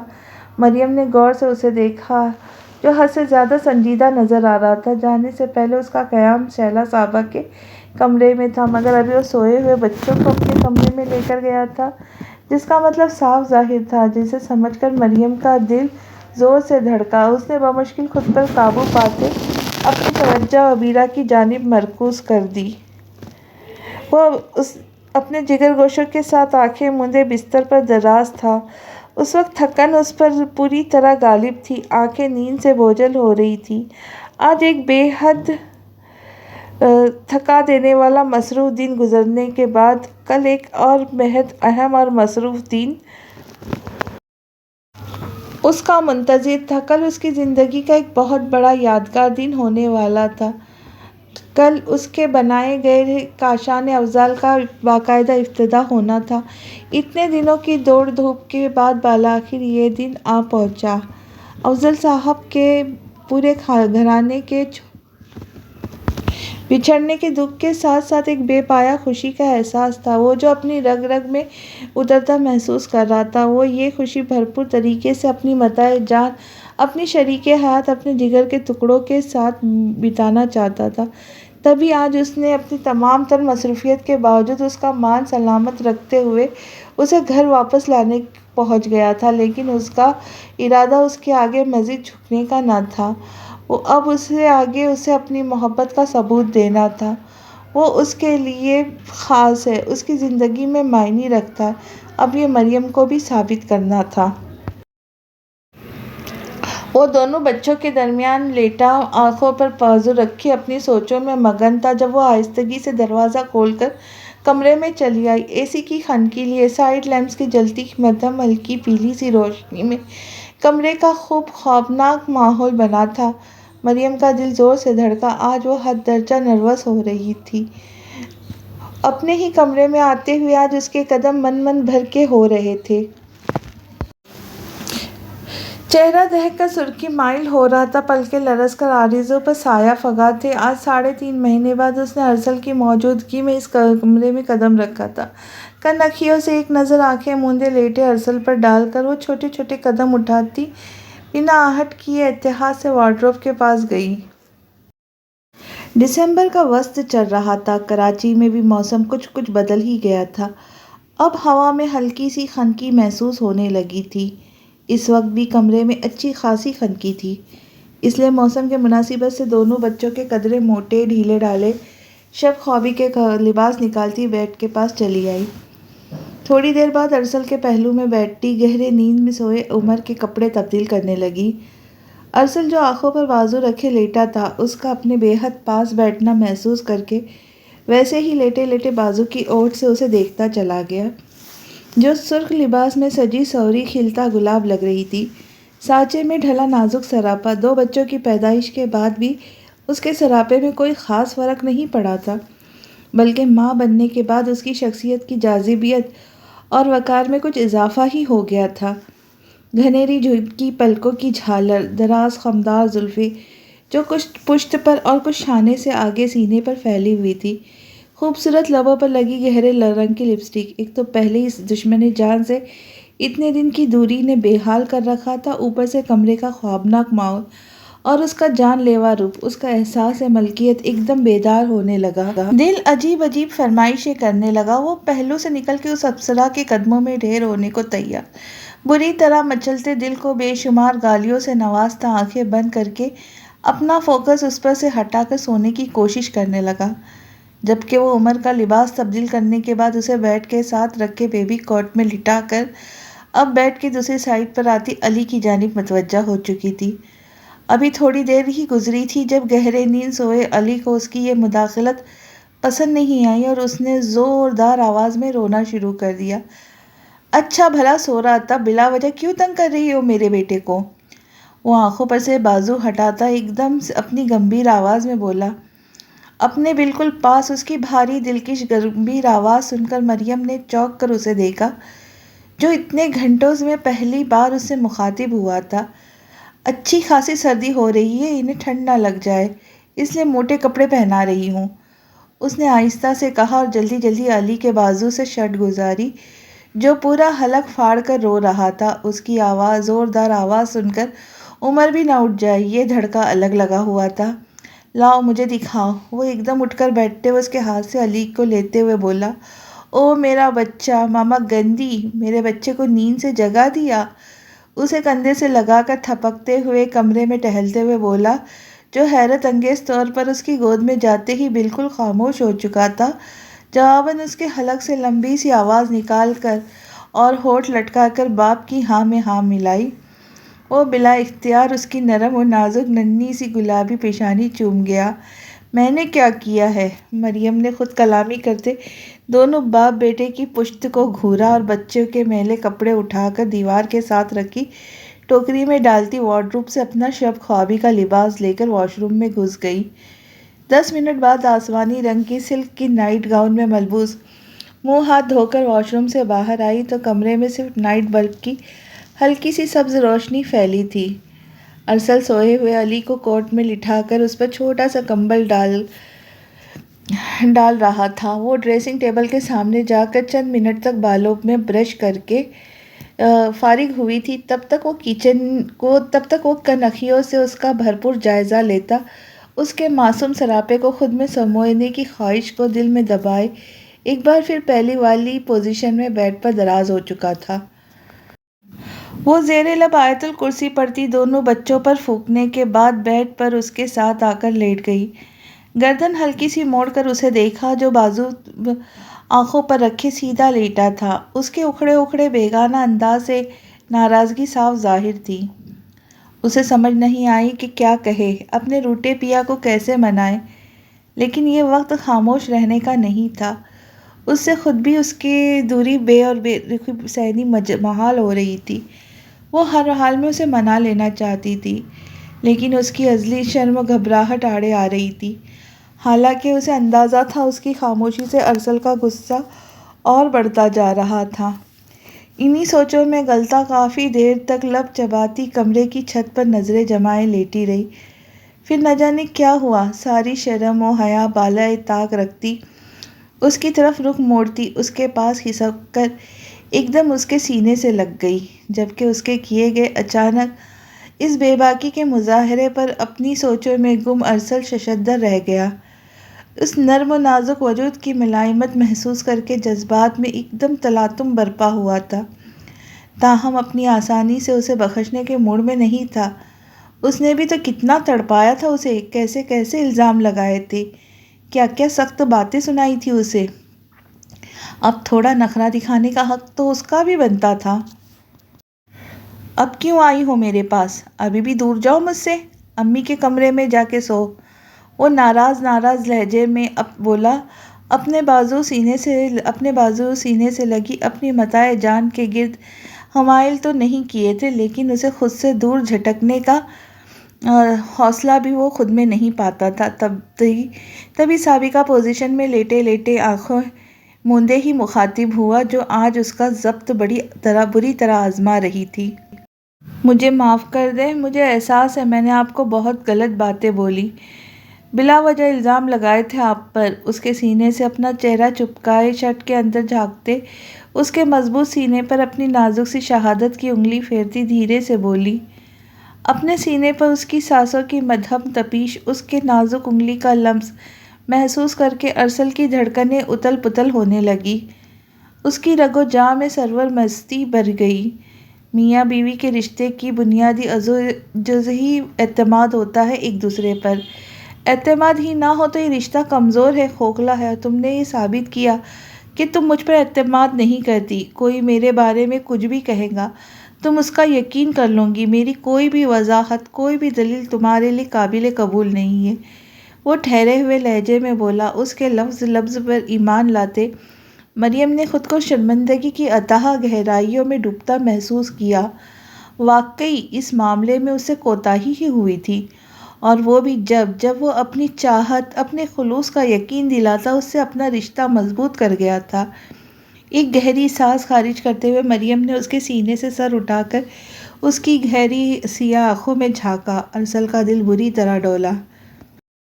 شاہ زیب سے کئی برسوں تک منگنی رہنے کے باوجود میں نے کبھی اس کے حوالے سے کچھ نہیں سوچا، کیونکہ انسان اسی کے متعلق کچھ سوچتا ہے جس کے ساتھ اس کے دل کا دھاگا بندھا ہو۔ آپ سے شادی ہوئی، دل نکاح کے 2 بولوں میں بندھا، تو میں اپنے دل کو، وہ جو اس کے سیاہ آنکھوں میں اپنی بھوری کاج سی آنکھیں گاڑے پورے اعتماد سے بول رہی تھی، جھجک کر ایک دم خاموش ہو گئی، جبکہ پلکیں بھی لرز کر جھک گئی۔ تم نے اپنے دل کو کیا؟ بات مکمل کرو۔ ارسل جو دم سادے پوری توجہ سے اسے سن رہا تھا، اس کی خاموشی سے بدمزہ ہوتا اس کی کلائی کو ہلکا سا جھٹکا دے کر بولا۔ میں اپنے دل کو آپ کی محبت سے بچا نہ سکی۔ اس نے لڑکھڑاتے لہجے میں جھکی نظروں کے ساتھ بمشکل اپنی بات مکمل کی کہ اس کے سامنے اعتراف کرتے بار بار اسے حیا سے پلکیں جھکی چلی جا رہی تھی۔ وہ اپنے اظہار محبت کے جواب میں ارسل کے چہرے پر کھلنے والی خوبصورت مسکان دیکھ ہی نہ سکی، اور نظریں جھکائے مزید بولی، میں نے آپ کے ساتھ ہمیشہ ایک خوشگوار اور خوبصورت زندگی کی آرزو کی ہے۔ مجھے اعتراف ہے اس دن مجھے نینا کی باتوں میں نہیں آنا چاہیے تھا، بلکہ آپ پر بھرپور اعتماد کرنا چاہیے تھا۔ لیکن جس سے محبت ہو وہ انسان کے بارے میں حد سے زیادہ پوزیسو ہو ہی جاتا ہے۔ یہی کچھ میرے ساتھ ہوا، لیکن اب کیا کروں؟ اب تو غلطی ہو گئی مجھ سے۔ آپ کی بے رخی نہیں سہی جا رہی، میں آپ سے دور نہیں رہ سکتی، میں مر جاؤں گی۔ وہ نمناک لہجے میں اپنے دونوں ہاتھ اس کے سینے پہ رکھتی، ان پر اپنا چہرہ ٹکا کر بے بسی سے بولتی، شدت جذبات سے سسک پڑی۔ ارسل کے ضبط کی حد تمام ہوئی۔ اس نے اس کے دونوں ہاتھ تھام کر انتہائی محبت اور شدت سے چوم لیا، اور پھر اسی شدت سے اسے بھاؤں میں بھینچ لیا۔ مجھے نہیں پتا تھا تم مجھے اتنے خوبصورت انداز میں مناؤ گی۔ تمہارا اظہار میری جان لے رہا ہے مریم۔ اسے پوری شدت سے خود میں بھینچے اس کے بالوں میں چہرہ چھپائے بولا۔ اس کے بوجھل بھیگے لہجے میں ان گنت جذبوں کی آج تھی، جسے محسوس کرتے مریم کا دل سکڑ کر پھیلا۔ اس نے اس کے گریبان کی مٹھیوں میں جکڑتے اسے فاصلہ قائم کرنا چاہا۔ جب وہ پوری شدت سے اس کے چہرے پہ جھکتا، اس کی کوشش ناکام بنا گیا۔ کافی دیر تک خود کو سیراب کر کے اپنی مرضی سے اس سے الگ ہوا، اور اس پر ایک مسکراتی ہوئی نظر ڈالی جو آنکھیں بند کیے گہری گہری سانس لے کر اپنی منتشر ہوئی دھڑکنوں کو معتدل کرنے کی کوشش کر رہی تھی۔ اتنے خوبصورت اصرار کے بعد فرار کی یہ کوشش بیکار ہے مسز، پوری شدت سے اسے باہوں میں بھینچ کر چھوڑتے ہوئے بولا۔ چند منٹ بعد دونوں اپنی سوچوں میں ڈوبے رہے، جب ارسل اسے اپنے بازو کے حلقے میں لیے دھیمے سے پرسکون لہجے میں بولا، تم جانتی ہو نینا کی حقیقت بے نقاب ہونے کے بعد میں بہت دن تک خود سے یہ سوال کرتا رہا کہ آخر وہ میری زندگی میں آئی ہی کیوں تھی؟ میں جو ساری زندگی صنف مخالف سے ایک خاص حد پر رہا تھا، اس کے معاملے میں اتنا جذباتی کیسے ہو گیا کہ امی کے لاکھ سمجھانے کے باوجود بھی اپنی ضد پر اڑا رہا؟ میں شاید کافی عرصے تک ان سوالوں میں الجھا رہتا جب وہ کچھ سوچتا ہوا خاموش ہوا، جب وہ جو اس کے بازو سے لگی سانس روکے اسے سن رہی تھی جلدی سے پوچھ بیٹھی۔ ارسل نے چہرہ جھکا کر اس کی پیشانی پر مہر محبت ثبت کی اور بہت روا لہجے میں کہنے لگا، میں بظاہر امی اور بہنوں کے سامنے خود کو بہت پرسکون دکھاتا تھا، لیکن حقیقت یہ ہے کہ ان دنوں میرا ڈپریشن حد سے زیادہ بڑھ گیا تھا۔ ذہن میں اکثر الٹے سیدھے منتقمانہ خیالات آتے رہتے۔ کسی دل میں خواہش سر اٹھاتی کہ سمندر میں چھلانگ لگا کر خود کو ختم کر لوں، کبھی دل چاہتا اسے قتل کر کے خود پھانسی پر چڑھ جاؤں، تو کبھی سوچتا میں کیسا بزدل مرد ہوں جو ایک عورت سے دھوکہ کھا کر اتنے آرام سے خاموشی سے بیٹھ گیا ہوں۔ قنوطیت جب حد سے بڑھتی ہے تو اکثر ہی دیو پر جا پہنچتا دل، وہاں ٹھاٹھے مارتا سمندر اور تاحد نگاہ کسی چھتری کی مانند سر پہ تنے نیلے آسمان کی چادر دیکھ کر مجھے اپنا ڈپریشن کافی حد تک کم ہوتا ہوا محسوس ہوتا تھا۔ وہ بھی ایک عام سا دن تھا، میں اپنی انہی زہریلی سوچوں میں گم سی ویو پر کھڑا تھا جب وہ دور خلا میں دیکھتا بولتا چلا جا رہا تھا۔ دائیں ہاتھ کی انگلیاں بہت پاس لیٹی مریم کے بالوں میں سرسرا رہی تھی، جبکہ ذہن کے پردے پہ وہ دن پوری جزیات کے ساتھ تازہ ہو گیا تھا۔ حق، اللہ حق! اپنے بہت پاس بھاری گونجدار آواز سن کر وہ جو انہی سوچوں میں غرق تھا جھٹکا کھا کر پلٹا۔ وہ کوئی ملنگ تھا، گندا میلا سا، پیون لیوگا بوسیدہ لباس، لمبی الجھی بکھری بے ترتیب سی کھچڑی داڑھی، گلے میں موٹے موٹے رنگین موتیوں کی مالائیں پہنے، اپنی موٹی موٹی سرما لگی سرخ سرخ آنکھیں نکالے اسے گھور کر غور سے دیکھ رہا تھا، جیسے آنکھوں کے ذریعے دل کا حال پڑھ رہا ہے جو تیرے اختیار میں نہیں، اس کے بارے میں سوچ سوچ کر خود کو کیوں ہلکان کرتا ہے۔ اس نے اپنے ہاتھ میں پکڑی میل سے اٹی لاٹھی سمندر کی نرم ریت پہ ماری۔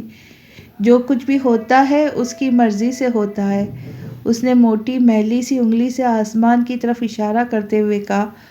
وہ متحیر سا اس ملنگ بابا کو دیکھتا چلا گیا۔ حیرت کی زیادتی سے سارے لفظ کہیں کھو گئے تھے، جیسے جب کہ وہ ملنگ مزید کہہ رہا تھا، اس کی منصوبہ بندی تیرے عقل سے بالاتر ہے، تو خاکی پتلا کیا جانے اس کی حکمت۔ اس نے اپنی موٹی موٹی آنکھیں اس کی حیرت زدہ سیاہ آنکھوں میں گاڑ کر کہا اور ساتھ ہی لاٹھی ایک بار پھر زمین پر مارتے ہوئے زور سے صدا بلند کی، حق، اللہ حق! جب وہ میرے لیے تھی ہی نہیں، میرے ساتھ مخلص ہی نہیں تھی، تو میری زندگی میں آئی ہی کیوں؟ مجھے تکلیف پہنچانے؟ ارسل کو پتہ بھی نہیں چلا اور الفاظ خود کلامی کے سے انداز میں اس کے منہ سے ادا ہو گئے۔ وہ کبھی دے کر آزماتا ہے تو کبھی لے کر۔ بچے کبھی آزمائش دے کر انسان کو اپنے کرب عطا کرتا ہے۔ یہ سب تو اس کے اپنے بندے سے محبت کرنے کے انداز ہے۔ ملنگ ایک وجد کے عالم میں اپنا سر گھماتا ہوا بول رہا تھا۔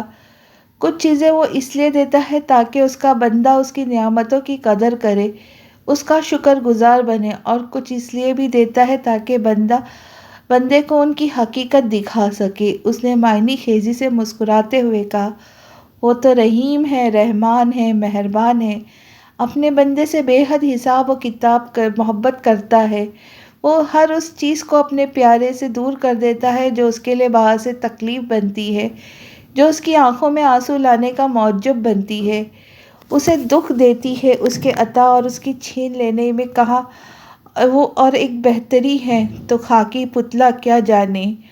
ملنگ بابا نے دھیمے سے لہجے میں ایک جذب کے عالم میں بولتے بولتے آخری جملہ ایک دم زور سے بولا۔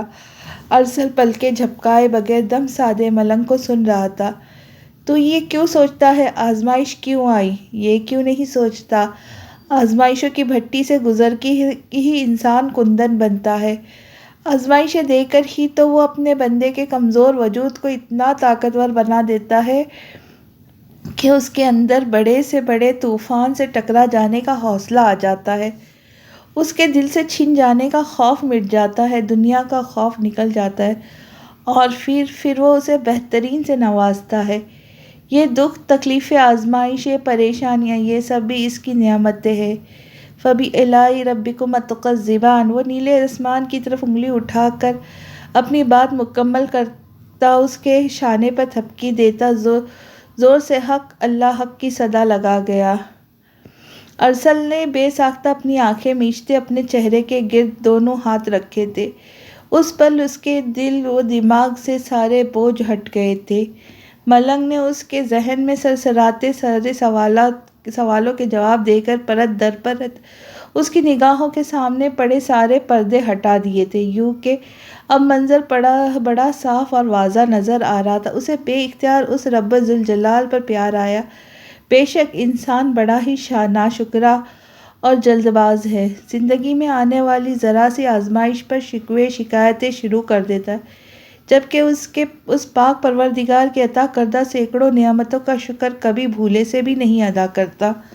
اس نے گہری سانس خارج کرتے اپنے چہرے سے ہاتھ ہٹائے اور ملنگ کو کچھ پیسے دینے کے خیال سے پینٹ کی جیب سے والیٹ نکالا۔ گردن گھما کر اس جگہ دیکھا جہاں ابھی چند منٹ پہلے وہ ملنگ کھڑا تھا، مگر اب وہاں کوئی بھی نہیں تھا۔ اس نے چاروں اطراف گردن گھما گھما کر دیکھا۔ تفریح کے غرض سے آئے چند لوگ، بھاگتے دوڑتے بچے، رزق کی تلاش میں سرگردہ اکا دکا خوانچہ فروش، اونٹ اور گھڑ سواری کرنے والے موجود تھے۔ اس ملنگ کا کہیں نام و نشان بھی نہیں تھا۔ تھینک یو اللہ تعالیٰ، تھینک یو سو مچ۔ وہ ٹھنڈی سانس بھرتا پینٹ کی جیب میں دونوں ہاتھ پھنساتے ہوئے گردن اونچی کر کے سامنے نیلگوں آسمان کو دیکھتا زیر لب بولا۔ ایک طمانینت بھری مسکان لبوں پر بکھری ہوئی تھی۔ اس دن سے گہرا اطمینان میرے رگ و پے میں سرایت کر گیا۔ اس نے ہلکی سی گردن موڑ کر مریم کی طرف دیکھتے ہوئے کہا، جو پورے دھیان سے اس کی بات سن رہی تھی۔ وہ میرے دل سے تو اسی لمحے سے اتر گئی تھی جب اس کی حقیقت کھلی تھی، لیکن ہم انسانوں کا المیہ ہے نا، کوئی آزمائش آئے تو یہ میرے ساتھ ہی کیوں ہوا؟ فوراً خود ترسی کا شکار ہو کر یہ سوال کرنا شروع کر دیتے۔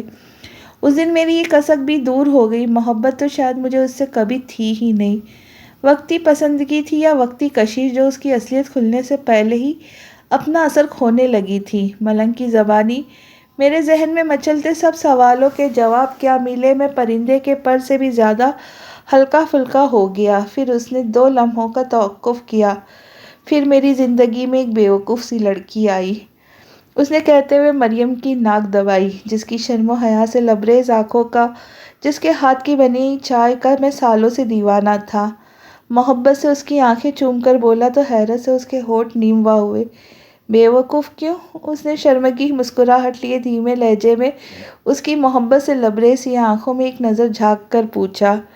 میری اتنی بڑی بڑی آنکھوں میں اپنے لیے محبت اور چاہت کا ٹھاٹھے مارتا سمندر جو تمہیں نظر نہیں آتا تھا، یہ 6 فٹ 2 انچ کا لمبا چوڑا بندہ بری طرح تم پہ عاشق ہوا، تمہارے عشق میں گوڑے گوڑے بلکہ گردن گردن ڈوب چکا ہے۔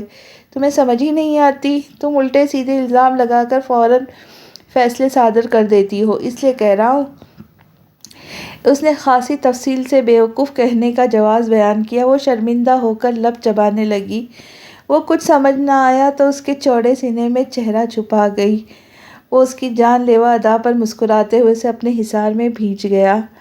تم مجھے خود سے بیگانہ کرتی جا رہی ہو مریم، دن بدن میرے لیے جان لیوا ہوتی جا رہی ہو۔ اس کی گردن میں منہ چھپاتے ہوئے بولا۔ اس کے گہرے گمبھیر لہجے پر اس کے جسم میں سرد لہر دوڑ گئی، جبکہ وہ اس پر جھکتا اس کے چہرے کو اپنے لمس سے مہکاتا چلا گیا۔ پلیز۔ جب وہ اس کی فرس و قربت میں بہکتا چلا گیا تو مریم اس کی شدتوں سے گھبراتی پکار بیٹھی۔ وہ اس پر اپنی گرفت درست کرتا آنکھیں مند گیا۔ خالہ بتا رہی تھی کل کاشانہ افضل کا افتتاح ہے۔ کچھ دیر تک دونوں ایک دوسرے کی موجودگی کو محسوس کرتے طمانینت سے آنکھیں موند کر پڑے رہے۔ جب مریم نے اس کے سینے سے سر اٹھا کر کہا، کل میری زندگی کا ایک بہت اہم دن ہے، ایک نئے سفر کا آغاز ہے۔ ممکن ہے اس سفر میں آگے جا کر بہت کٹھنائیاں، بہت مشکلات آئے، لیکن مجھے یقین ہے اگر تم میرا ساتھ دو گی تو سب سہل ہو جائے گا۔ اس سفر کو ہم سب نے مل کر کامیاب بنانا ہے۔ مجھے اپنی زندگی کی طرح اس سفر میں بھی تمہارے ساتھ کی ضرورت ہے۔ تم دو گی نا میرا ساتھ؟ اپنی مضبوط انگلیوں میں اس کے ہاتھ کی نازک انگلیاں پھنساتے ہوئے اس کے ساتھ کا یقین چاہا۔ حیات کے ہر سفر میں آپ مجھے اپنا شانہ بشانہ پائیں گے۔ وہ فوراً ہی سر ہلا کر مستحکم لہجے میں بولی، جانتا ہوں، میں بھی زندگی کے اس نئے باب کا آغاز تمہارے ساتھ کرنا چاہتا تھا، اسی لیے تو آج اپنی روٹی بیوی کو منا کر گھر لایا ہوں۔ وہ مسکراہٹ دباتے ہوئے بولا تو اس کی بات غور سے سنتی مریم خفیف سی ہو گئی، لیکن پھر اگلے ہی لمحے اس کی شرٹ پر دل کے مقام پر اپنی انگلی سے اس کا نام ٹریس کرتے ہوئے نرم سی آواز میں بولی، صرف گھر لائے ہیں، منایا تو نہیں، بلکہ میں نے منایا ہے آپ کو۔ نظریں جھکا کر معصومیت سے بولتی اسے بہت پیاری لگی۔ وہ بے ساختہ جھکتا نرمی سے اس کے ہونٹ چھو گیا۔ جب میری غلطی ہوتی تو میں مناتا ہوں، ابھی تم قصوروار تھی تو تم نے منا لیا۔ اس کے منانے کا منظر اور بولے گئے الفاظ یاد آتے تو رگ رگ میں سرشاری بھر گئی، لیکن بظاہر لاپرواہی سے کندھے اچکاتے ہوئے بولا۔ وہ برا مناتے فوراً ہی اس سے ذرا سا دور ہٹتے ہوئے بولی، چھوڑو، کب منایا مجھے آپ نے؟ آپ مجھے کبھی بھی نہیں مناتے، بلکہ آپ تو اتنے اکڑو ہیں کہ آج تک کبھی مجھے سوری بھی نہیں کہا، انفیکٹ آپ نے تو کبھی میری تعریف بھی نہیں کی۔ اس کی شکایتوں کی فہرست طویل تھی۔ ارسل دلچسپی سے اس کے انداز ملاحظہ کر رہا تھا۔ یہ شکایت نامہ یہاں سے بھی بیان کیا جا سکتا ہے۔ اس کے بات ختم کرتے ہی اسے بازوؤں سے پکڑ کر ایک بار پھر اپنے پاس لٹا کر اپنے حصار میں جکڑتے ہوئے بولا، تو کیا کیا شکایت ہے تمہاری؟ ایک ایک کر کے سب دور کر دیتا ہوں۔ اس کے چہرے کے دل فریب نقوش کو نگاہوں کے راستے دل میں اتارتے ہوئے وہ بوجھل بھیگے سے لہجے میں بولا۔ اس کے لہجے میں کچھ تو خاص بات تھی جسے محسوس کر کے مریم کی ہتھیلیوں میں پسینہ اتر آیا۔ شکایت نمبر 1 کیا تھی؟ ہاں، میں نے کبھی تمہاری تعریف نہیں کی۔ اس نے ذہن پہ زور دیتے ہوئے سوچنے کی اداکاری کرتے ہوئے کہا۔ اس کی پرتپش نظروں کی حدت سے مریم کو اپنا آپ پگھلتا ہوا محسوس ہو رہا تھا۔ وہ کنفیوز ہوتے حسب عادت لب چبانے لگی۔ وہ کیا ہے نا، میں پریکٹیکل بندہ ہوں، زبانی کلامی تعریف کی بجائے عملی تعریف کر کے دکھا دیتا ہوں۔ آنکھوں میں بھرپور شرارت لیے معنی خیزی سے بولا تو وہ شرم سے سرخ ہو گئی۔ وہ دھنک رنگوں سے اٹے اس کے پرکشش چہرے کو محبوس سے ہو کر دیکھے گیا۔ اس سے پہلے کہ اس کے چہرے پہ جھکتا اپنی تشنگی مٹاتا ایک زوردار چیخ کے ساتھ عمر کا رونا اسٹارٹ ہوا۔ کمرے میں چھایا فسو لمحوں میں ٹوٹا تھا۔ ارسل نے بے اختیار ٹھٹک کر اپنے آفت کے پرکالے کو گھورا جو پھیپھڑوں کا پورا زور لگا کے پوری طرح تڑپ رہا تھا۔ یار جاؤ جلدی دیکھو اسے، ورنہ وہ علی کو بھی اٹھا دے گا۔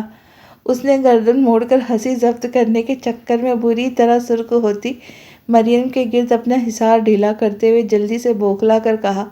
وہ تیزی سے بیڈ سے اٹھی، عمر کے کوٹ کے پاس بھاگی اور اسے باہوں میں بھر کر بیڈ پر لے آئی۔ بہت ہنسی آ رہی ہے ہاں؟ چند منٹ بعد جب عمر پرسکون ہو گیا، کمرے میں ایک بار پھر خاموشی چھا گئی تو وہ اس کے پاس آتا، اس کے مسکراتے چہرے پہ نظر ڈالتا، اس کا نچلا لب دانتوں کی گرفت سے آزاد کرواتا، سنجیدگی سے بولا۔ اس نے ارسل کی حالت پر اچانک اپڑنے والی ہنسی ضبط کرنے کے چکر میں دانتوں میں دبایا ہوا تھا، تم کیا سمجھتی ہو تمہارے یہ ننھی باڈی گارڈ تمہیں مجھ سے بچا لیں گے؟ ایسا سوچنا بھی مت، کبھی بھی ہو جائے آنا تمہیں میری پناہوں میں ہی ہے۔ اس کے سینے سے چمٹے گول مٹول بچے کی جانب انگلی سے اشارہ کرتے ہوئے لہجے میں مصنوعی سختی پیدا کرتے ہوئے بولا، آپ کی پناہوں سے فرار اب چاہتا بھی کون ہے؟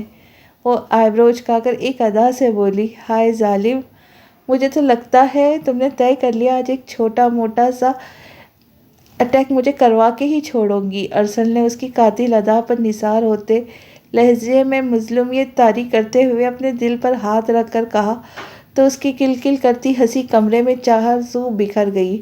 اس کی کسی جھرنے کی مانند مدھر ہنسی کی آواز اور ایک قطار میں نظر آتے موتیوں جیسے چمکتے سفید دانتوں کو بے خودی کے عالم میں دیکھتا وہ اس کے سر کے پیچھے ہاتھ لے جا کے اسے ذرا سا خود پر جھکاتا، پوری شدت سے دیوانہ وار اس کے ایک ایک نقش کو اپنے لمس سے مہکاتا چلا گیا۔ باہر آسمان پر 14ویں رات کا چاند پوری آب و تاب کے ساتھ جلوہ افروز تھا۔ ستارے چاند کی چاندنی کو مسرت سے دیکھتے جگمگا رہے تھے۔ وہیں زمین پر بھی دو دل ایک دوسرے کی سنگت میں بہت خوش، بہت مطمئن تھے، ایک دوسرے کا ساتھ پا کر آسودہ تھے۔ بے شک جو لوگ اللہ کی بنائی گئی حدود و قیود کا خیال رکھتے ہیں وہی دنیا و آخرت میں کامیاب قرار پاتے ہیں، اور کچھ لوگ جو تقدیر کے لکھے پہ شاکر ہونے کی بجائے اللہ تعالیٰ کی بنائی حدود سے تجاوز کرتے ہیں، لا حاصل کی جستجو میں لگے رہتے ہیں، بدترین خسارہ ان کا مقدر بنتا ہے۔ اللہ تعالیٰ ہم سب کو اپنی دی ہوئی نعمتوں پر شکر ادا کرنے والا اور اپنی رضا میں راضی ہونے والا بنائے، آمین۔ اسی کے ساتھ یہ ناول ختم ہوتا ہے۔ آپ کو یہ ناول کیسا لگا ضرور بتائیے، اور لائک شیئر ضرور کیجیے، اور نئے آنے والوں سے درخواست ہے کہ چینل کو سبسکرائب ضرور کریں۔ تو ملتے ہیں ایک نئے ناول کے ساتھ جلد ہی، تب تک کے لیے خوش رہے، خوشیاں بانٹے، اور اپنی اس بہن کو دعاؤں میں یاد رکھیں۔ اللہ حافظ۔